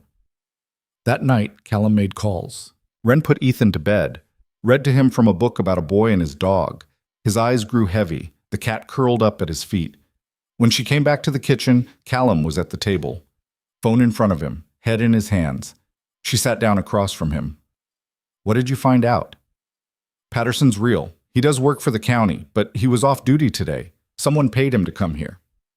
Who? My guess? Someone from town who thinks they're doing the right thing. He looked up. Or someone who wants to make sure Margaret has reasons to take Ethan away. Why would anyone want that? Because people don't understand what they can't see. They look at Ethan and see a broken kid who'd be better off in professional care. They don't see the progress. They don't see him healing. We have 12 days to prove them wrong. 12 days to be perfect. No slip-ups, no mistakes. He laughed bitterly. How do we do that with a kid who can disappear inside himself without warning? We do what we've been doing. We keep showing up. We keep trying. And if it's not enough? Wren reached across the table, took his hand. Then we fight harder. His fingers tightened around hers, and for a long moment they just sat there, two people holding on against the weight of everything trying to pull them apart. Day 21. 9 days left. Wren woke to snow. Not much, just a dusting, but enough to make the world look clean. She made her way to the kitchen and found Ethan already there, standing at the window, watching the snow fall. Morning, she said softly. He turned, looked at her. Then he did something he'd never done before. He smiled, small, fleeting, but real. Wren's breath caught. You want to go outside? She asked. Play in it? He nodded. She bundled him up. Coat, boots, hat, gloves. They went out into the yard, the snow crunched under their feet. Ethan bent down, scooped up a handful, watched it fall through his fingers. Wren made a snowball, showed him how to pack it tight. He tried. His was lopsided, but he held it like it was precious. Then he threw it. It fell apart midair. But he laughed. Actually laughed. The sound was rusty, unpracticed, like he'd forgotten how. But it was there. Wren's eyes stung. She made another snowball, threw it at the fence post. Ethan made another, threw it at the same post. They kept going until their hands were too cold to continue. When they came inside, Callum was in the kitchen. He stared at them, at Ethan's red cheeks and bright eyes. "Did I just hear?" "He laughed," Wren said. Callum looked like he might cry. Instead, he pulled Ethan into a hug, held him tight. "That's my boy," he whispered. "That's my boy." That afternoon, Wren started making preparations for Margaret's visit. She deep-cleaned the house, organized Ethan's room, made sure everything was spotless. Callum helped. They worked side by side in silence. But it was a comfortable silence now, the kind that came from knowing someone. At one point, their hands brushed while reaching for the same shelf. They both froze. Callum spoke first. "I keep thinking about what Dorothy said." "Which part?" "About you leaving, about whether you'll stay." Wren set down the cloth she'd been using. "Callum, I know the timing's wrong. I know we've got Margaret and Patterson and everything else hanging over us, but I can't stop thinking about it." He turned to face her. "I can't stop thinking about you." Her heart hammered. "We agreed not to complicate things." "Too late. It's already complicated." "Then we should uncomplicate it." "How?" "By pretending we don't feel anything? If that's what it takes." "I'm tired of pretending, Wren. I'm tired of being scared of everything good because it might go away." He stepped closer. "You want to know the truth? You scare the hell out of me because you walked into our lives and made everything better, and now I can't imagine what it'll be like when you're gone. So don't imagine it. I have to, because in 9 days Margaret's going to come back, and either she'll approve of this setup or she won't. And if she doesn't, if she decides to take Ethan, you'll have no reason to stay." "That's not true." "Isn't it? This is a job, Wren. That's all it's ever been for you." The accusation stung because part of her had been telling herself the same thing. "You're right," she said quietly. "It started as a job, but it's not anymore." "Then what is it?" "I don't know, but it's not just a job." Callum's expression softened. "Then stay. After the 30 days, after Margaret signs off. Stay because you want to. And do what? Keep cooking? Keep being here. With us. With me." "Callum, I'm not asking for promises. I'm not asking for forever. I'm just asking you not to leave the second you don't have to be here anymore." Wren wanted to say yes, wanted to promise she'd stay, but the words stuck in her throat, because she'd promised to stay before, had promised her daughter she'd always be there, and she'd broken that promise in the worst possible way. "I can't," she whispered. "Can't or won't?" "Both." Callum's face went hard. "Right. Okay." He walked out, and Wren stood alone in the empty room, hating herself. That night, she packed her bag. Not because she was leaving yet, but because she needed to remember that leaving was still an option, that she could still run if things got too heavy. She sat on the bed in her cabin, staring at the duffel, and realized she didn't want to run, didn't want to leave, but wanting wasn't enough. She'd learned that the hard way. A knock on the door. She opened it. Ethan stood there in his pajamas, barefoot despite the cold. "Ethan, what?" He held out a piece of paper. She took it. Another drawing. 3 figures. A man, a woman, a boy. But this time they were holding hands, and underneath, in careful letters, "Don't go." Wren's vision blurred. "Ethan?" He stepped forward, wrapped his arms around her waist, held on. And Wren broke.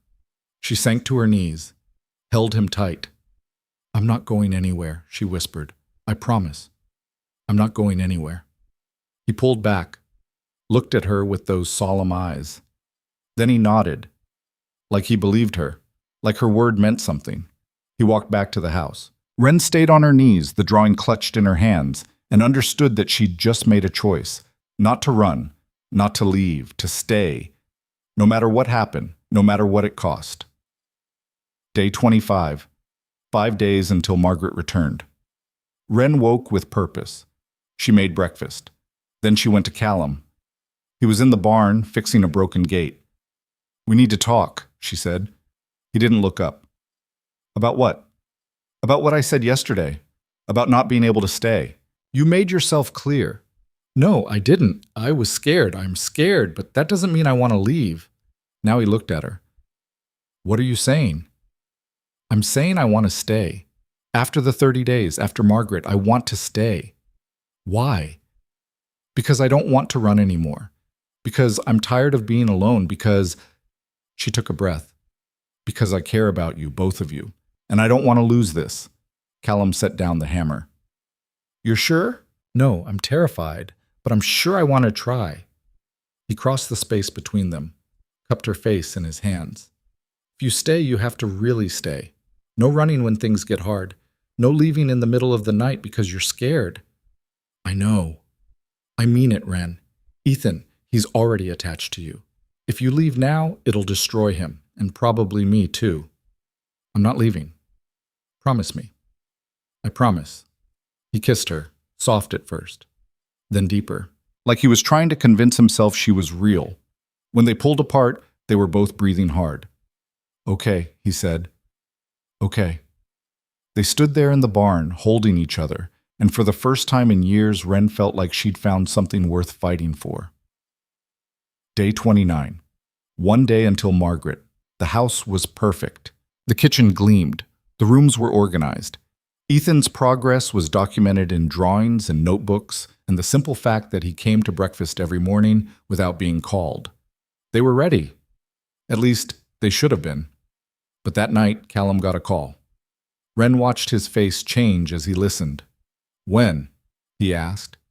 "How bad?" A pause. "I'll be there in 20 minutes. He hung up. "There's a problem with the herd. Medical emergency. I have to go." "Now? It's almost midnight." "Can't wait. One of the cows is down. Might lose her and the calf if I don't get there." "How long will you be gone?"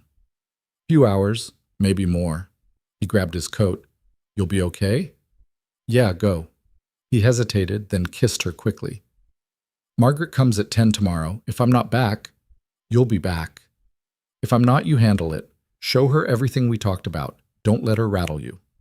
"Callum, I trust you." Then he was gone. The truck's engine faded into the distance. Wren stood in the quiet house and tried not to feel like something had just gone terribly wrong. She checked on Ethan. He was sleeping. The cat curled up beside him. She went back to the kitchen, made tea, waited. 2 a.m. No Callum. 3 a.m. Nothing. 4 a.m. She started to worry. At 4:30, her phone rang. Unknown number. She answered. "Hello? Miss Calder? This is County Medical. We have a Callum Hale here. He's been in an accident." The world tilted. What happened? His truck went off the road. "He's stable, but we're keeping him for observation. He asked us to call you." "Is he okay?" "Bruised ribs, possible concussion. He'll be fine, but he needs to stay overnight." "Can I see him?" "Visiting hours start at 8. She hung up, stood there shaking. Callum was hurt. Margaret was coming in 6 hours. And Wren was going to have to face her alone. Wren didn't sleep. She sat at the kitchen table and watched the sky change from black to gray to the pale yellow of dawn and tried to figure out how she was going to handle this alone. Callum was in the hospital. Margaret was coming in 4 hours. And Ethan didn't know any of it yet. Her hands shook as she poured coffee. The mug rattled against the counter. She'd faced hard things before. The fire, the aftermath, the years of running. But this felt different. This wasn't just about her anymore. This was about a little boy who'd finally started to trust again. A man who'd put everything on the line by bringing her here. A family that wasn't hers by blood, but had become hers anyway. And she was about to face the person who could take it all away. She made breakfast on autopilot. Eggs, toast. The routine her hands knew even when her mind was spinning. Footsteps in the hall. Ethan appeared, rubbing his eyes. The cat trailing behind him like always. He looked at the table, at the single plate set out instead of 2. Then at Wren. His face changed, questions forming without words, that old wariness creeping back into his eyes. Your dad had to go out last night, Wren said carefully. She kept her voice steady even though her heart was hammering. One of the cows was sick. He went to help her, but on the way back he had a little accident with the truck. Nothing serious, he's fine, but he's at the hospital getting checked out to make sure everything's okay. Ethan went very still, the kind of still that meant he was holding everything inside, processing, trying not to break. He's okay, Wren repeated. She crouched down to his level. I promise you, he's okay. Just some bruises. Maybe a headache. But he's coming home later today.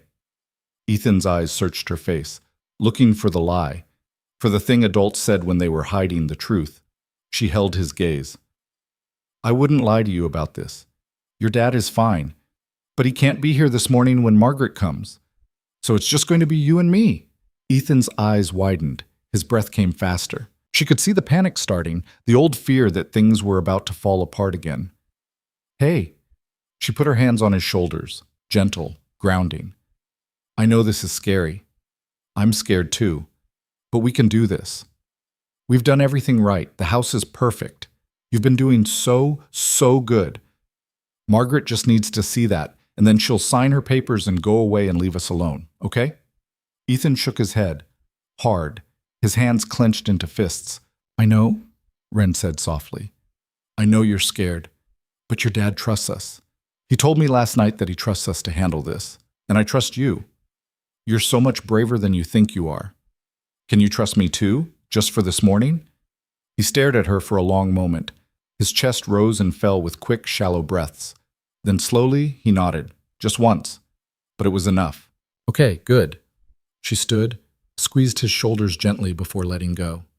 Let's have breakfast, then we'll get you cleaned up and ready, and we'll show Margaret that you're exactly where you're supposed to be, that you're happy here, that this is home. Can you do that? Another nod. They sat at the table.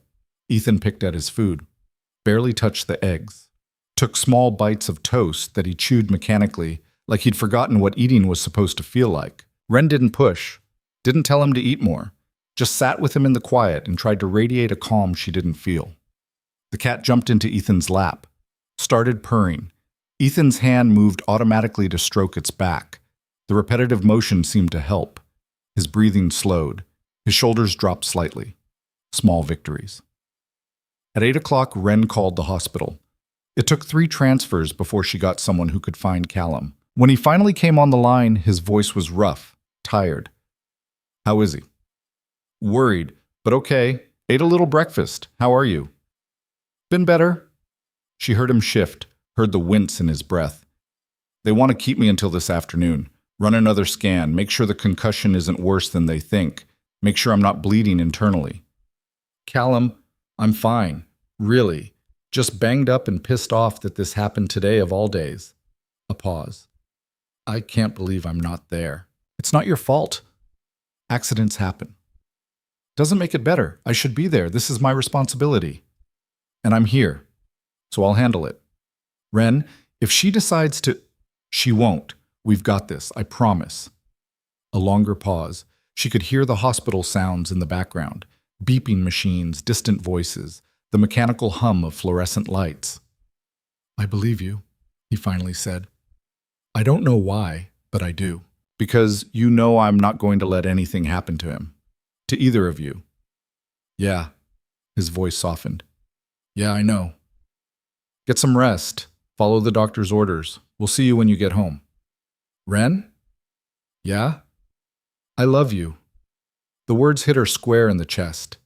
He'd said them before, but not like this, not when everything was on the line. I love you too. Now hang up and let them take care of you. She ended the call before he could hear the shake in her voice, before he could hear how terrified she actually was. 9:30. Wren had Ethan dressed in clean clothes, a button-up shirt that Callum had bought for some occasion Wren didn't know about, jeans without holes, socks that matched, hair combed. He looked like a different kid from the one she'd met in the market 6 weeks ago. Cleaner, healthier, more present. The house was spotless. She'd done another sweep that morning just to be sure. Dishes washed, floors swept, windows gleaming, every surface wiped down, bread cooling on the counter, the smell filling the house, soup simmering on the stove. Everything that said this was a home where people cared, where someone paid attention, where a child was loved. She looked at Ethan, really looked. He was standing by the window, watching the driveway, his hands twisted together in front of him. The cat wound between his legs, sensing his anxiety. "You ready?" she asked. He turned, looked at her with those big, solemn eyes, nodded, but his hands were still trembling. She crossed to him, knelt down. "Whatever happens, I'm right here. You don't have to do anything you don't want to do. If she asks questions, you can answer or not answer. It's your choice. You're in control, okay?" He nodded again. "And Ethan?" She waited until he met her eyes.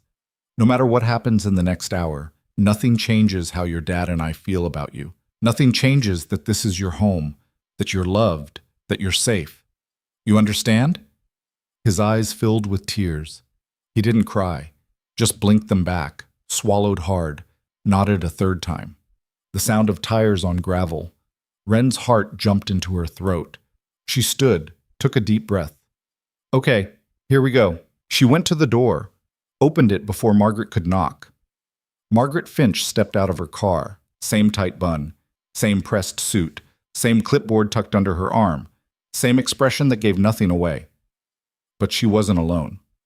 The passenger door opened. Richard Patterson got out. Wren's stomach dropped like a stone. Margaret saw her face, registered the surprise, the dismay.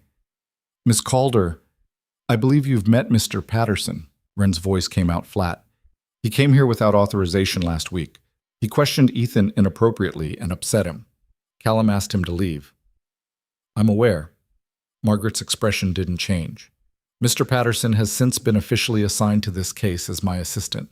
His observations from his previous visit raise some concerns that warrant further investigation. His assessment today will be part of the final report." Patterson smiled, that same smooth, practiced smile. "No hard feelings, I hope. I was simply doing my job." Wren wanted to slam the door in his face, wanted to tell him to get off this property and never come back. But she couldn't, not without making things worse. Instead, she stepped aside. "Come in." They entered, both of them scanning the room immediately, taking in the changes, the cleanliness, the warmth, the signs of life. Margaret's eyes landed on the kitchen, the bread, the soup, the herbs on the windowsill growing in their little pots. The drawings Ethan had made stuck to the refrigerator with magnets. Her expression shifted, just slightly, something that might have been approval. Then her face went neutral again. "Where's Mr. Hale?" she asked. "He had an accident last night. He's at the hospital." Margaret's eyebrows rose. "An accident?" "His truck went off the road. He's fine. Just bruised ribs and a possible concussion. They're keeping him for observation, making sure there's no internal bleeding." "I see." Margaret pulled out her clipboard, made a note, her pen scratched across the paper. "And he left you alone with Ethan?" "He didn't have a choice. It was an emergency. One of the cows was down. He had to go help. The accident happened on the way back." "Still, that's concerning." "A child with Ethan's special needs left overnight in the care of someone who's not a legal guardian, who has no training in managing his condition. I've been taking care of Ethan for over a month. Callum trusts me. Ethan trusts me." Trust isn't the same as legal authority, Ms. Calder. And trust doesn't qualify someone to handle a traumatized child with complex psychological needs. Margaret's voice was measured, professional, but there was an edge to it. "If something had happened, if Ethan had had an episode, would you have known what to do?" "Yes, because I've been here through his episodes. I know how to handle them." "Do you? Or do you simply wait them out and hope for the best?" The accusation stung because there was truth in it. Wren didn't have training, didn't have credentials, didn't have anything except experience and intuition and the fact that Ethan responded to her. But that wasn't enough for people like Margaret. "I give him space," Wren said carefully. "I don't push. I let him come back on his own. And I keep the environment calm and predictable. That's what works for him. According to you. According to his father. And according to Dr. Patterson, his therapist." Margaret made another note. Patterson cleared his throat. "Miss Calder, Have you been present during any of Ethan's therapy sessions? No? So you have no professional guidance on how to manage his condition? I have Callum's guidance, and I have common sense. Common sense isn't sufficient for a child with selective mutism and PTSD. Maybe not, but it's kept him safe and helped him make progress, which is more than the so-called professionals managed before I got here. Patterson's smile tightened. That's quite a claim. It's the truth. Ethan barely left his room before I arrived. He wasn't eating regularly. He was withdrawing further into himself. Now he comes to breakfast every morning. He sits with us at meals. He draws. He plays with the cat. He planted herbs with me. He's here, present. That's progress. Or it's temporary improvement that will vanish the moment you leave. I'm not leaving. Everyone leaves eventually, Ms. Calder. Margaret held up a hand.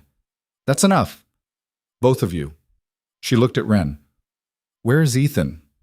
Living room. They moved into the next room.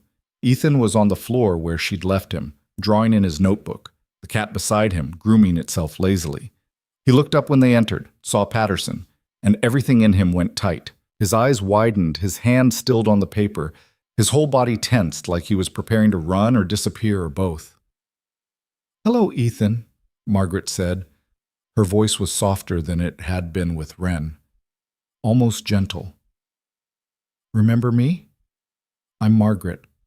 I came to visit a few weeks ago. No response. She moved slowly, deliberately. Sat down in the armchair instead of approaching him, kept distance between them. I'm just here to check in, see how you're doing, that's all. Is that okay? Ethan's eyes went to Wren. She nodded slightly, tried to send reassurance with her eyes. He looked back at Margaret, gave a small, hesitant nod. Good. Thank you for letting me visit. Margaret gestured to his notebook. You've been drawing a lot, I see. Your artwork has really improved since I was here last. May I look at what you've been working on? Ethan hesitated.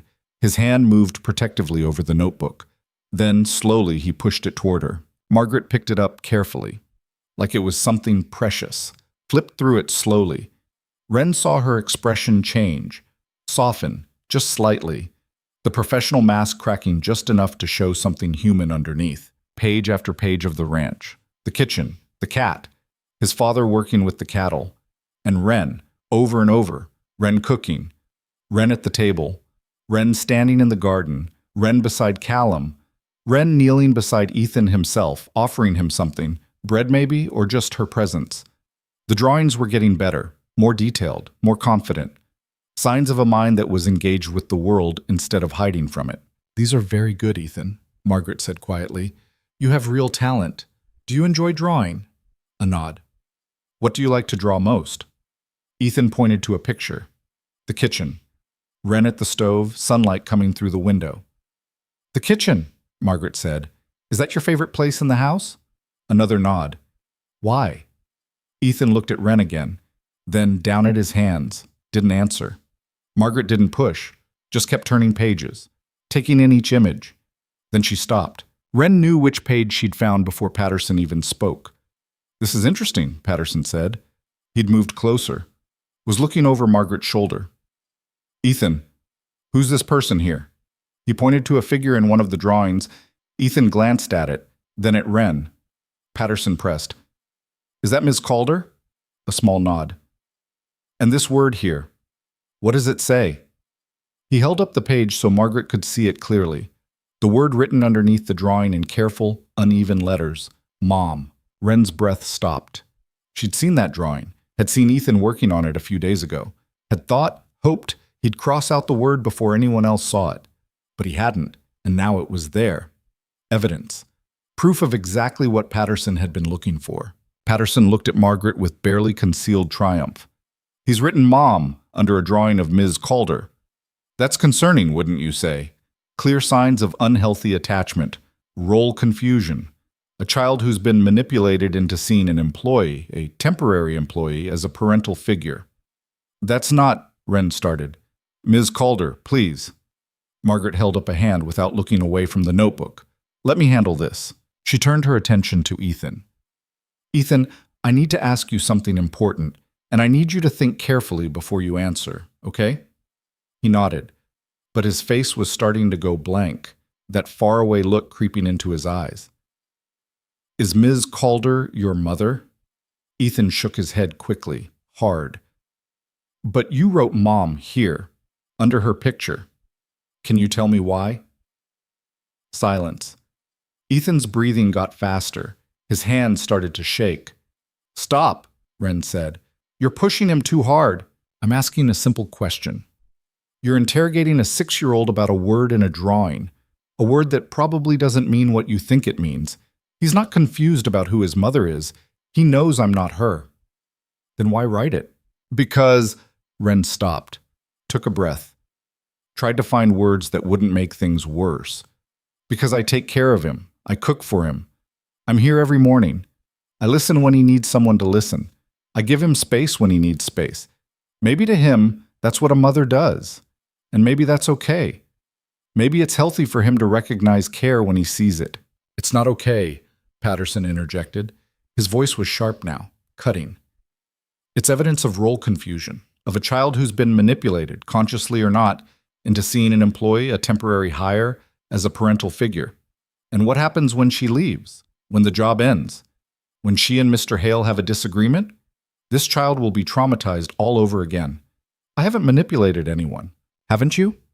You come here, make yourself indispensable, get both the father and the child emotionally dependent on you, and now what? You stay forever, or you leave when it's convenient and break their hearts?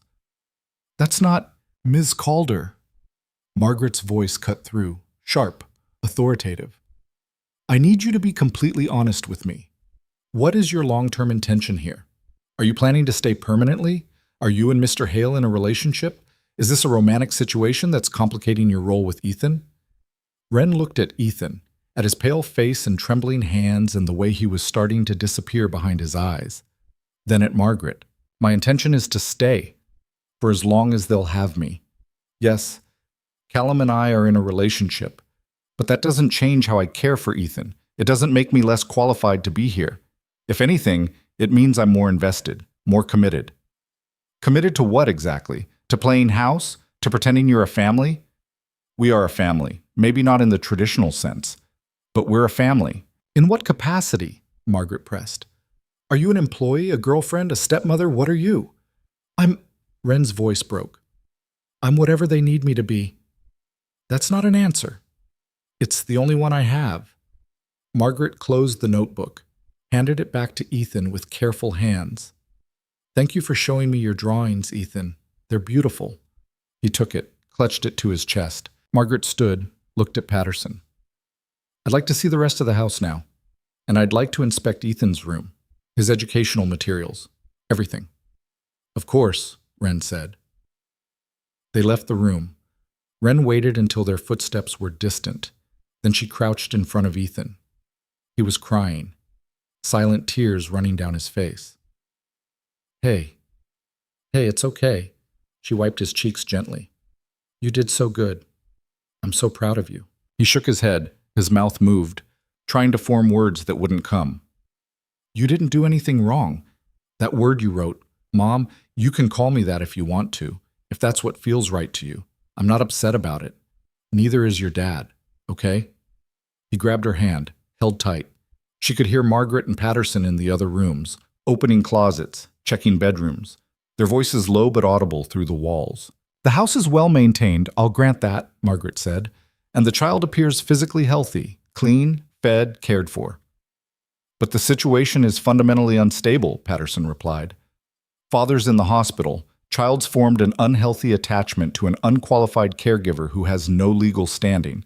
And we have clear evidence of role confusion. The boy thinks she's his mother. That's textbook psychological harm. I think removal is not just appropriate, it's necessary. That's premature. Is it? You saw that drawing. You heard her admit she has no clear role here. She's a cook who's playing therapist, playing mother, playing house with a man who's probably too lonely and desperate to see how inappropriate this all is. Mr. Patterson, that's enough. I'm being honest. This child needs professional intervention, consistent care from qualified individuals. Not some woman with a tragic past and a savior complex who'll leave the moment things get difficult. Wren's hands clenched. Ethan looked up at her, reading her face, seeing the anger there. She forced herself to breathe, to stay calm. For him. But inside, she was screaming. The footsteps came back. Margaret and Patterson entered the living room. Wren stood, positioned herself slightly in front of Ethan, protective. Margaret looked at her, really looked. And for the first time, Wren saw something that might have been sympathy. "Miss Calder, I need to speak with you privately," Margaret said. "Mr. Patterson, please wait outside." Patterson looked like he wanted to argue. "But outside, now." His jaw tightened, but he went. The door closed behind him. Silence fell. Margaret looked at Ethan. "Sweetheart, can you give Miss Calder and me a few minutes to talk? You can go to your room if you'd like. Or stay here. Whatever makes you comfortable." Ethan didn't move at first. Then he stood slowly, picked up his notebook, walked toward the hall, stopped, looked back at Wren. She nodded. "I'm right here. I'm not going anywhere." He disappeared down the hall. Margaret waited until his door clicked shut. Then she turned to Wren. "I'm going to be direct with you, Miss Calder. This situation troubles me deeply. Because I care about them? Because caring isn't enough. Because good intentions don't replace training. Because..." Margaret stopped, set down her clipboard. "Because I've seen this before. People who step into broken families thinking they can fix everything with love and determination. And sometimes it works. But more often, it doesn't. More often, everyone gets hurt. We're not going to get hurt. How can you know that? I can't. But I can promise that I'm not going anywhere. That I'm committed to this family. That I'll do whatever it takes to make sure Ethan is safe and cared for and loved. For how long? What happens when the novelty wears off? When the reality of caring for a traumatized child day in and day out gets exhausting? When you and Mr. Hale have your first real fight? When you realize you've given up your whole life for people who might not... Stop! Wren's voice shook. Just stop. You want to know the truth? Yes, I'm terrified. Yes, I wake up some mornings wondering what the hell I'm doing. Yes, this is harder than anything I've ever done. But you know what? It's also the best thing I've ever done. Those people in there, that man and that boy, they gave me a reason to stop running, to stop being afraid, to actually live again." Margaret studied her. "What are you running from, Ms. Calder?" The question hit like a physical blow. Wren's throat closed up. "I lost my daughter," she said finally, quietly. 7 years ago. House fire. She was 5. And I've been running ever since because staying anywhere, letting myself care about anyone, it felt like betraying her memory, like I didn't deserve to be happy when she never got the chance to grow up." Margaret's expression softened completely. "And then I came here," Wren continued, "and I met Ethan, and I saw myself in him. That silence, that fear, that feeling of being broken beyond repair. And I thought, maybe if I can help him, maybe that means I'm not completely useless. Maybe I can do something right for once." Miss Calder.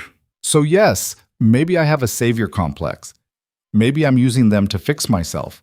Maybe this is all going to blow up in my face. But you know what? I don't care. Because for the first time in 7 years, I feel like I matter. Like my life has purpose. And I'm not giving that up without a fight." Tears were running down her face now. She didn't bother wiping them away. Margaret was quiet for a long moment. Then she said, "I lost my son 12 years ago. Car accident. He was 16. Wren looked up sharply. "So I understand," Margaret continued, "more than you know. I understand the guilt, the feeling that you don't deserve to be happy, the urge to run from anything that might hurt that much again." She paused. "But I also understand that healing isn't about forgetting. It's about learning to carry the loss, to honor it by living fully anyway." "Then you understand why I can't leave." "I understand why you don't want to, but understanding and approving are different things." Margaret picked up her clipboard again. "Here's what I'm going to do. I'm going to recommend that this arrangement continue, but with strict conditions." Wren's legs almost gave out. "What conditions?" "First, you need to have a clearly defined role. Not whatever they need, that's too vague. Are you a nanny? A housekeeper? A partner to Mr. Hale, who also helps with childcare? That needs to be established and documented." "Okay." "Second, regular check-ins, monthly for the first 6 months. I need to see continued progress." Stability. Evidence that this isn't just a temporary situation that will destabilize Ethan when it falls apart. It won't fall apart. Third, Ethan continues his therapy, twice monthly at minimum, and I want you to attend at least some sessions, get professional guidance on how to support him. I can do that. Fourth, proper homeschooling documentation, curriculum, lesson plans, assessment records. If you're going to educate him at home, it needs to be done right. Callum handles that, but yes, we can document everything. And finally, Margaret looked at her hard. If you leave, if this relationship ends, if you decide this is too much, if anything changes, you give me adequate notice. You don't just disappear. You make sure there's a transition plan. You don't abandon this child without support. Can you agree to that? Yes, absolutely. Margaret made notes on her clipboard. I'm also recommending that Mr. Hale and you both take a parenting class. There are programs specifically for blended families and families dealing with childhood trauma. We'll do it. And Ms. Calder, I'm trusting you. Against my better judgment, and against Mr. Patterson's strong objections, I'm trusting that you mean what you say. Don't make me regret it. I won't. Margaret went to the door, opened it, called for Patterson. He came back in, looking smug, confident, like he knew what was coming. Well, he said. We're done here, Margaret said. And your decision? The arrangement will continue under supervision. Patterson's face darkened. What? You heard me. The child is adequately cared for. The home is suitable. There's evidence of progress. I'm recommending continued monitoring, but no removal. You're making a mistake. It's my mistake to make. I'm the lead caseworker on this file. My decision is final. I'm filing an objection. You do that. Margaret looked at Wren. Mr. Hale should receive my official report within the week. Until then, carry on as you have been. I'll be back in 30 days for the first check-in. She walked out. Patterson followed, but not before stopping in front of Wren. This isn't over, he said quietly. I'll be watching. And the moment you slip up, the moment that boy shows any sign of harm, I'll make sure you never work with children again. I'm not afraid of you. You should be. Then he left. The door closed. Silence fell over the house. Wren stood in the middle of the living room, shaking. They'd done it. They'd actually done it. Margaret had signed off, had given them a chance. But it didn't feel like victory. It felt fragile, temporary, like one wrong move could bring everything crashing down. Footsteps in the hall. Ethan appeared, eyes red, face blotchy. He looked at her. She opened her arms. He ran to her, slammed into her with enough force to make her stumble. She caught him, held him tight, felt his small body shaking. We're okay, she whispered. We're okay. She said, you can stay. You're not going anywhere. He pulled back just enough to look at her face. His mouth moved, trying to form words. She waited. Finally, he managed, Promise? The word was so quiet she almost missed it, but it was there. His first word in her presence. Her vision blurred. I promise. Cross my heart. You're staying right here, with me and your dad. This is your home. He buried his face in her shoulder, and she held him while he cried. Silent, shaking sobs that came from somewhere deep and scared and desperately relieved. When he finally pulled away, he went to the couch, curled up in the corner. The cat jumped up and settled in his lap. Wren made him hot chocolate with marshmallows, extra sweet. Set it in front of him. He drank it slowly, hands wrapped around the mug like he needed the warmth. She sat beside him, not saying anything, just being there. After a while, he set down the mug, leaned against her side, and closed his eyes. Wren put her arm around him, and they sat like that until they heard the truck in the driveway. Callum came home around 3 that afternoon. Wren heard the truck and rushed outside. He climbed out slowly, moving like everything hurt. One hand pressed to his ribs, a bruise darkening his temple, his shirt torn at the shoulder. You should still be in the hospital, she said. Couldn't stay there, not today. Not until I knew. He looked at the house, at her face. Did Margaret come? Yeah. And? We passed. She's letting Ethan stay. There are conditions, but we passed. Callum's legs gave out. He sat down hard on the porch steps, put his head in his hands. We passed, he repeated, like he couldn't believe it. like he'd been bracing for the worst for so long he'd forgotten what hope felt like. We did. You did this. You handled her alone, with Patterson there, with everything stacked against you. He looked up. His eyes were wet. I can't believe you did this. She sat beside him, took his hand. We did it together. All of us. You built this place, made it a home. Ethan showed them he's making progress. I just made sure they could see it. It's more than that. His voice cracked. You saved him, saved us. You're giving me too much credit. I'm not giving you enough. He pulled her close, careful of his ribs. Thank you. For staying. For fighting. For not running when things got hard. I told you I wasn't going to run. I know, but knowing and believing are different things. They sat on the steps in the afternoon sun, holding each other, and Wren felt the last piece of fear finally start to let go. Ethan appeared in the doorway, saw his father, ran to him. Callum caught him despite the pain, held him tight. Hey, buddy, I'm okay, just a little banged up. Ethan pulled back, touched the bruise on Callum's temple with gentle fingers. His face was worried, scared. It looks worse than it is, Callum said. Promise. Nothing broken that won't heal. Ethan looked at Wren, then back at his father, and whispered, Stay? It took Callum a second to understand. Then his face crumpled. Yeah, I'm staying. I'm not going anywhere. Ethan hugged him again, and Callum held his son and cried into his hair while Wren watched and felt her own tears start. Because this was what healing looked like. Not perfect, not linear, but real. That evening, Wren made dinner. Chicken soup, homemade rolls, Callum's favorites. They sat at the table together. The three of them. Plus the cat, who'd claimed a spot under Ethan's chair as usual. Callum ate slowly, still hurting, but he smiled.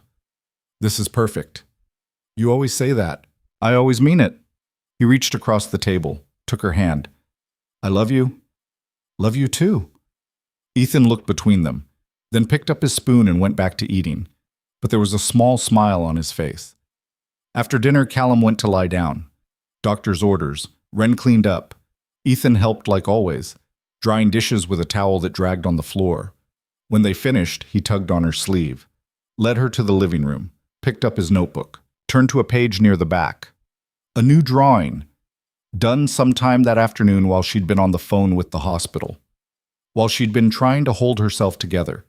The drawing showed three figures, a man, a woman, a boy, standing in front of a house, mountains in the background, smoke curling from the chimney, all three of them holding hands.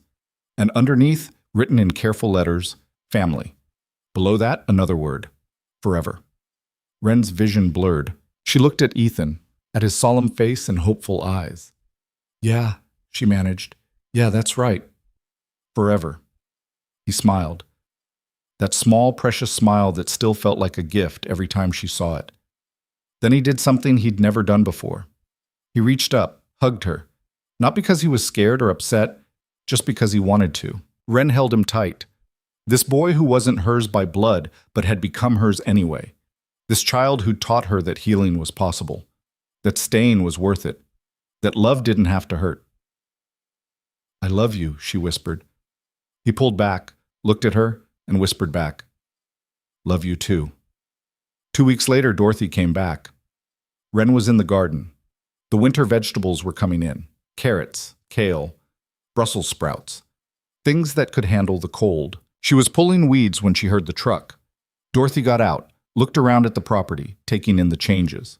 Fresh paint on the porch, fixed fence posts, the barn doors hanging straight instead of crooked, smoke curling from the chimney, signs of life.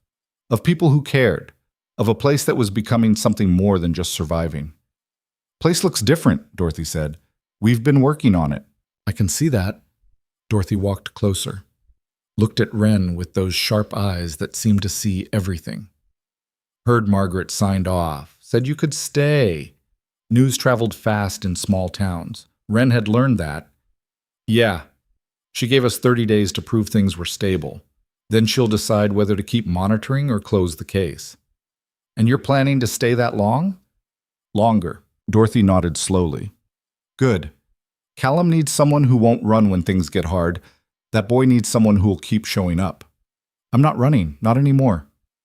I know, that's why I'm here. Dorothy pulled an envelope from her coat pocket, handed it to Wren. What's this? Open it. Wren did. Inside was a deed, legal paperwork, her name typed in official letters. She stared at it. I don't understand. The cabin you've been staying in, it's on my land, adjacent to Callum's property, but technically mine. I'm giving it to you. You can't just, I can do whatever I want. It's my land, and I'm giving it to you. Dorothy, this is too much. I can't accept. Too late. Already filed the paperwork with the county. It's yours, legal and binding. Wren looked at the deed, at her name, at the address that had become home. Her chest went tight. Why? She asked. Dorothy's expression softened. Because you're good for them, and they're good for you. And sometimes family isn't the people you're born to. It's the people you choose, the people who choose you back. Wren's eyes filled with tears. This makes it official, Dorothy continued. You're not just an employee, not just someone passing through. You belong here. This is your home now, your land, your place in this family. I don't know what to say. Don't say anything. Just accept it. And keep doing what you're doing. Keep showing up. Keep loving them. Keep being the person they need. Dorothy touched her shoulder. Welcome home, Wren. Then she got back in her truck and left. Wren stood there in the garden, holding the deed, crying in the afternoon sun, because for the first time since the fire, she had a home. Not just a place to stay, a home. That night she showed Callum the deed. He read it again, looked at her with an expression she couldn't quite decipher. She gave you the cabin. Yeah. That's not a small thing. He set down the deed. That's Dorothy's way of saying you're part of this family, that you're not going anywhere. I know. Do you? He stood, crossed to her, took her hands. Because I need you to really understand what this means. It means you're tied to this place, to us. It means you can't just leave when things get hard. This is permanent. I know. And I want it to be permanent. You're sure? I've never been more sure of anything. He pulled her close. Then I need to ask you something, and I need you to think before you answer. Okay? He stepped back, reached into his pocket, pulled out a small box. Wren's breath stopped. I know it's fast, Callum said. I know we've only been together a few months, but I also know I don't want to spend another day wondering if you're going to wake up and realize you made a mistake. I want you here, permanently, legally. I want to marry you, if you'll have me. Her hands were shaking. Callum, you don't have to answer now. You can think about it. But I needed you to know. I love you. Ethan loves you. We want you to stay. Not as an employee, not as a girlfriend, as my wife, as his... He stopped. As his mother, if you want that. Wren looked at the ring box, at Callum's face, at the life he was offering. And she realized she'd already made her choice. The moment she'd decided to stay, the moment she'd fought for Ethan, the moment she'd let herself care again. Yes, she whispered. Yes, I'll marry you. He opened the box, slid the ring onto her finger. It was simple, a thin band with a small stone. Nothing fancy, but it was perfect. He kissed her, long and deep and full of promise. When they pulled apart, Ethan was standing in the doorway, watching them. Callum crouched down. Hey, buddy. I just asked Wren to marry me, to be part of our family. Forever. What do you think about that? Ethan looked at Wren, then at his father. Then he smiled, and said clearly and without hesitation, Good. The word hung in the air, his voice stronger than Wren had ever heard it. Callum's face crumpled. He pulled Ethan into his arms. Yeah, it's good.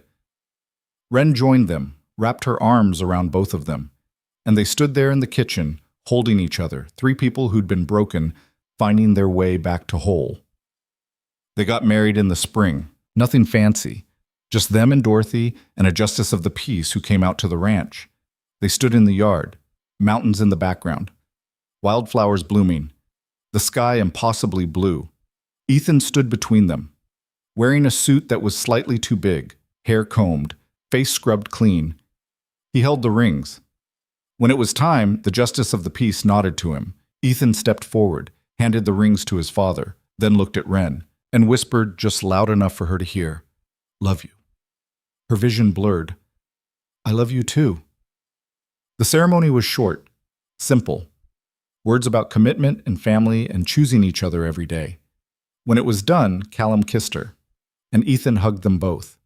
And Dorothy wiped her eyes and pretended she wasn't crying. After, they had dinner at the ranch.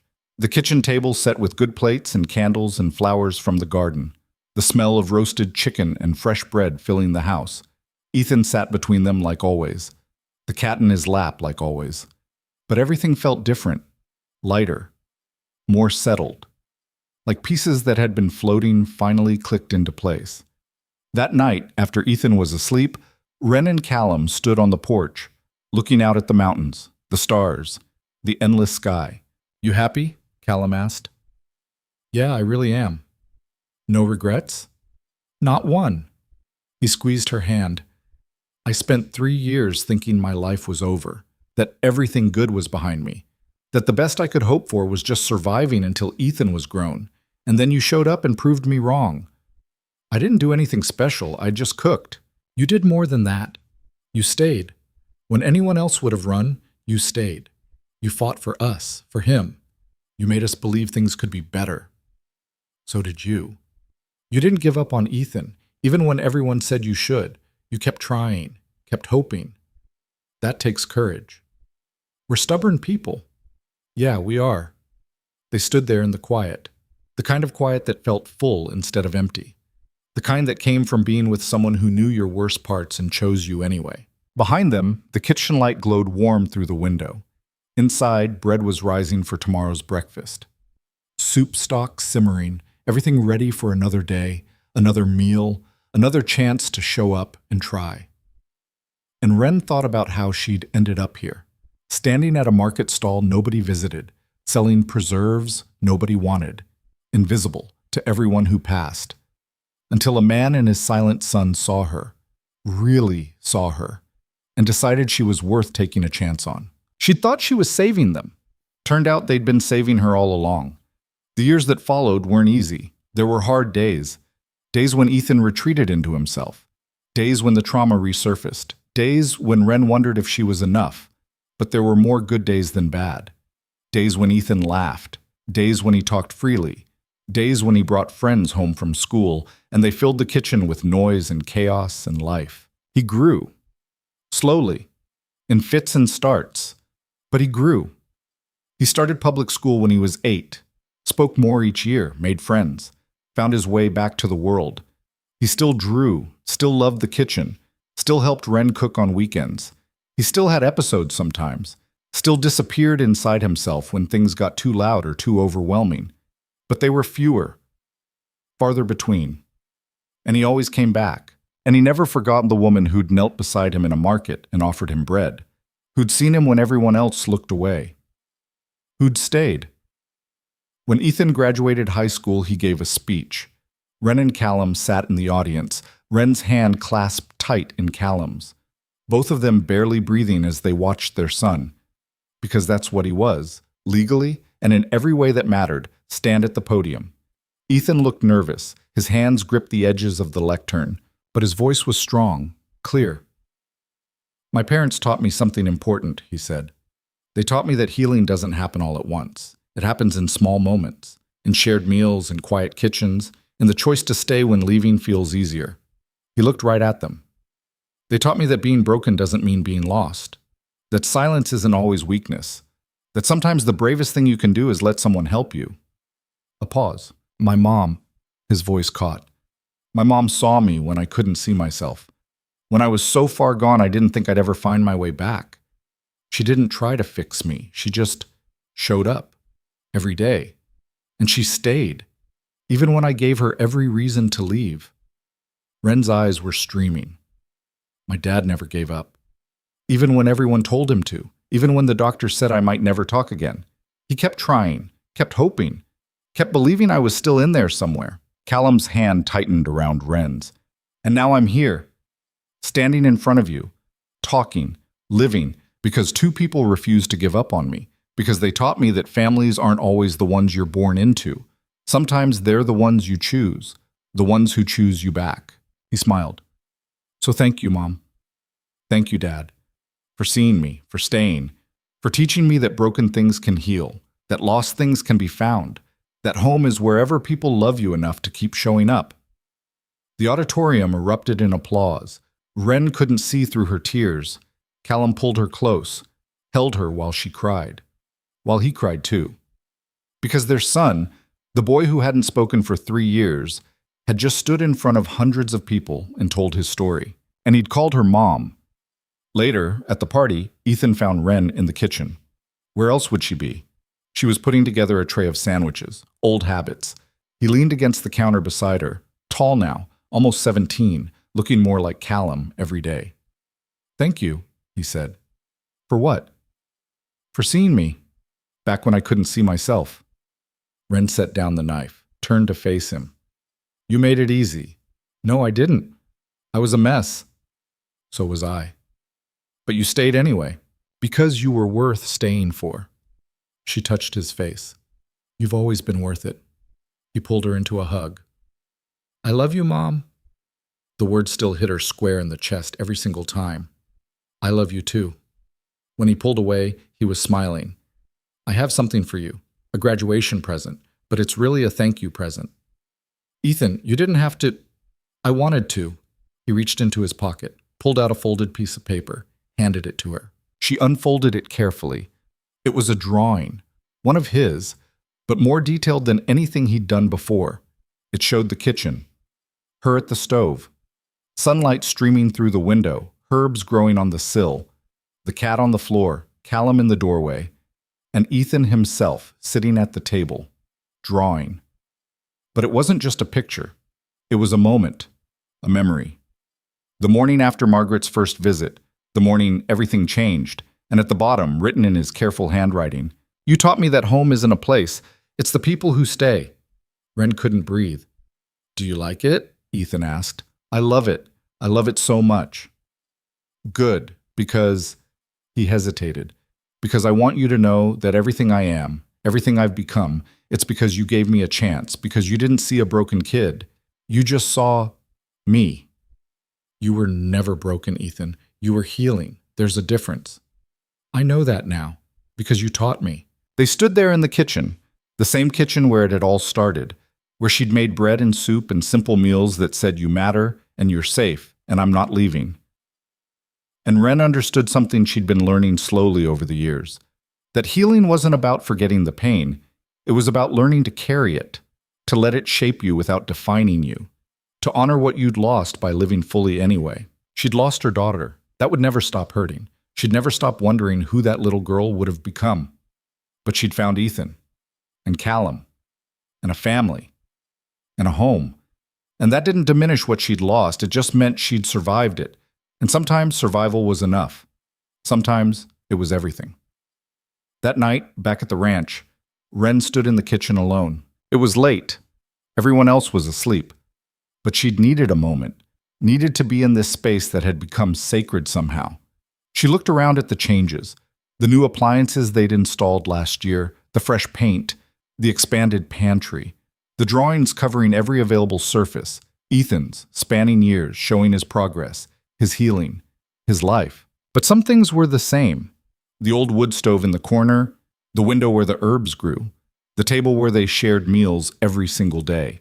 She pulled out her grandmother's photo, the one she'd carried for so many years, the one that had been her only connection to family for so long. Set it on the windowsill where it had lived for 8 years now. I did it, Grandma, she whispered. I stopped running. I found a place. I found people. I found me. The photo didn't answer, but she didn't need it to. She knew what her grandmother would say. You always had it in you, sweetheart. You just had to believe it. She heard footsteps behind her. Callum came into the kitchen, half asleep. You okay? Yeah, just thinking. He came to stand beside her, looked at the photo. Talking to her? A little. What would she think about all this? Wren smiled. I think she'd be proud. I think she'd tell me I finally figured out what matters, which is showing up, staying, Loving people even when it's scary. Choosing family, choosing home, choosing to be brave enough to try. Callum pulled her close.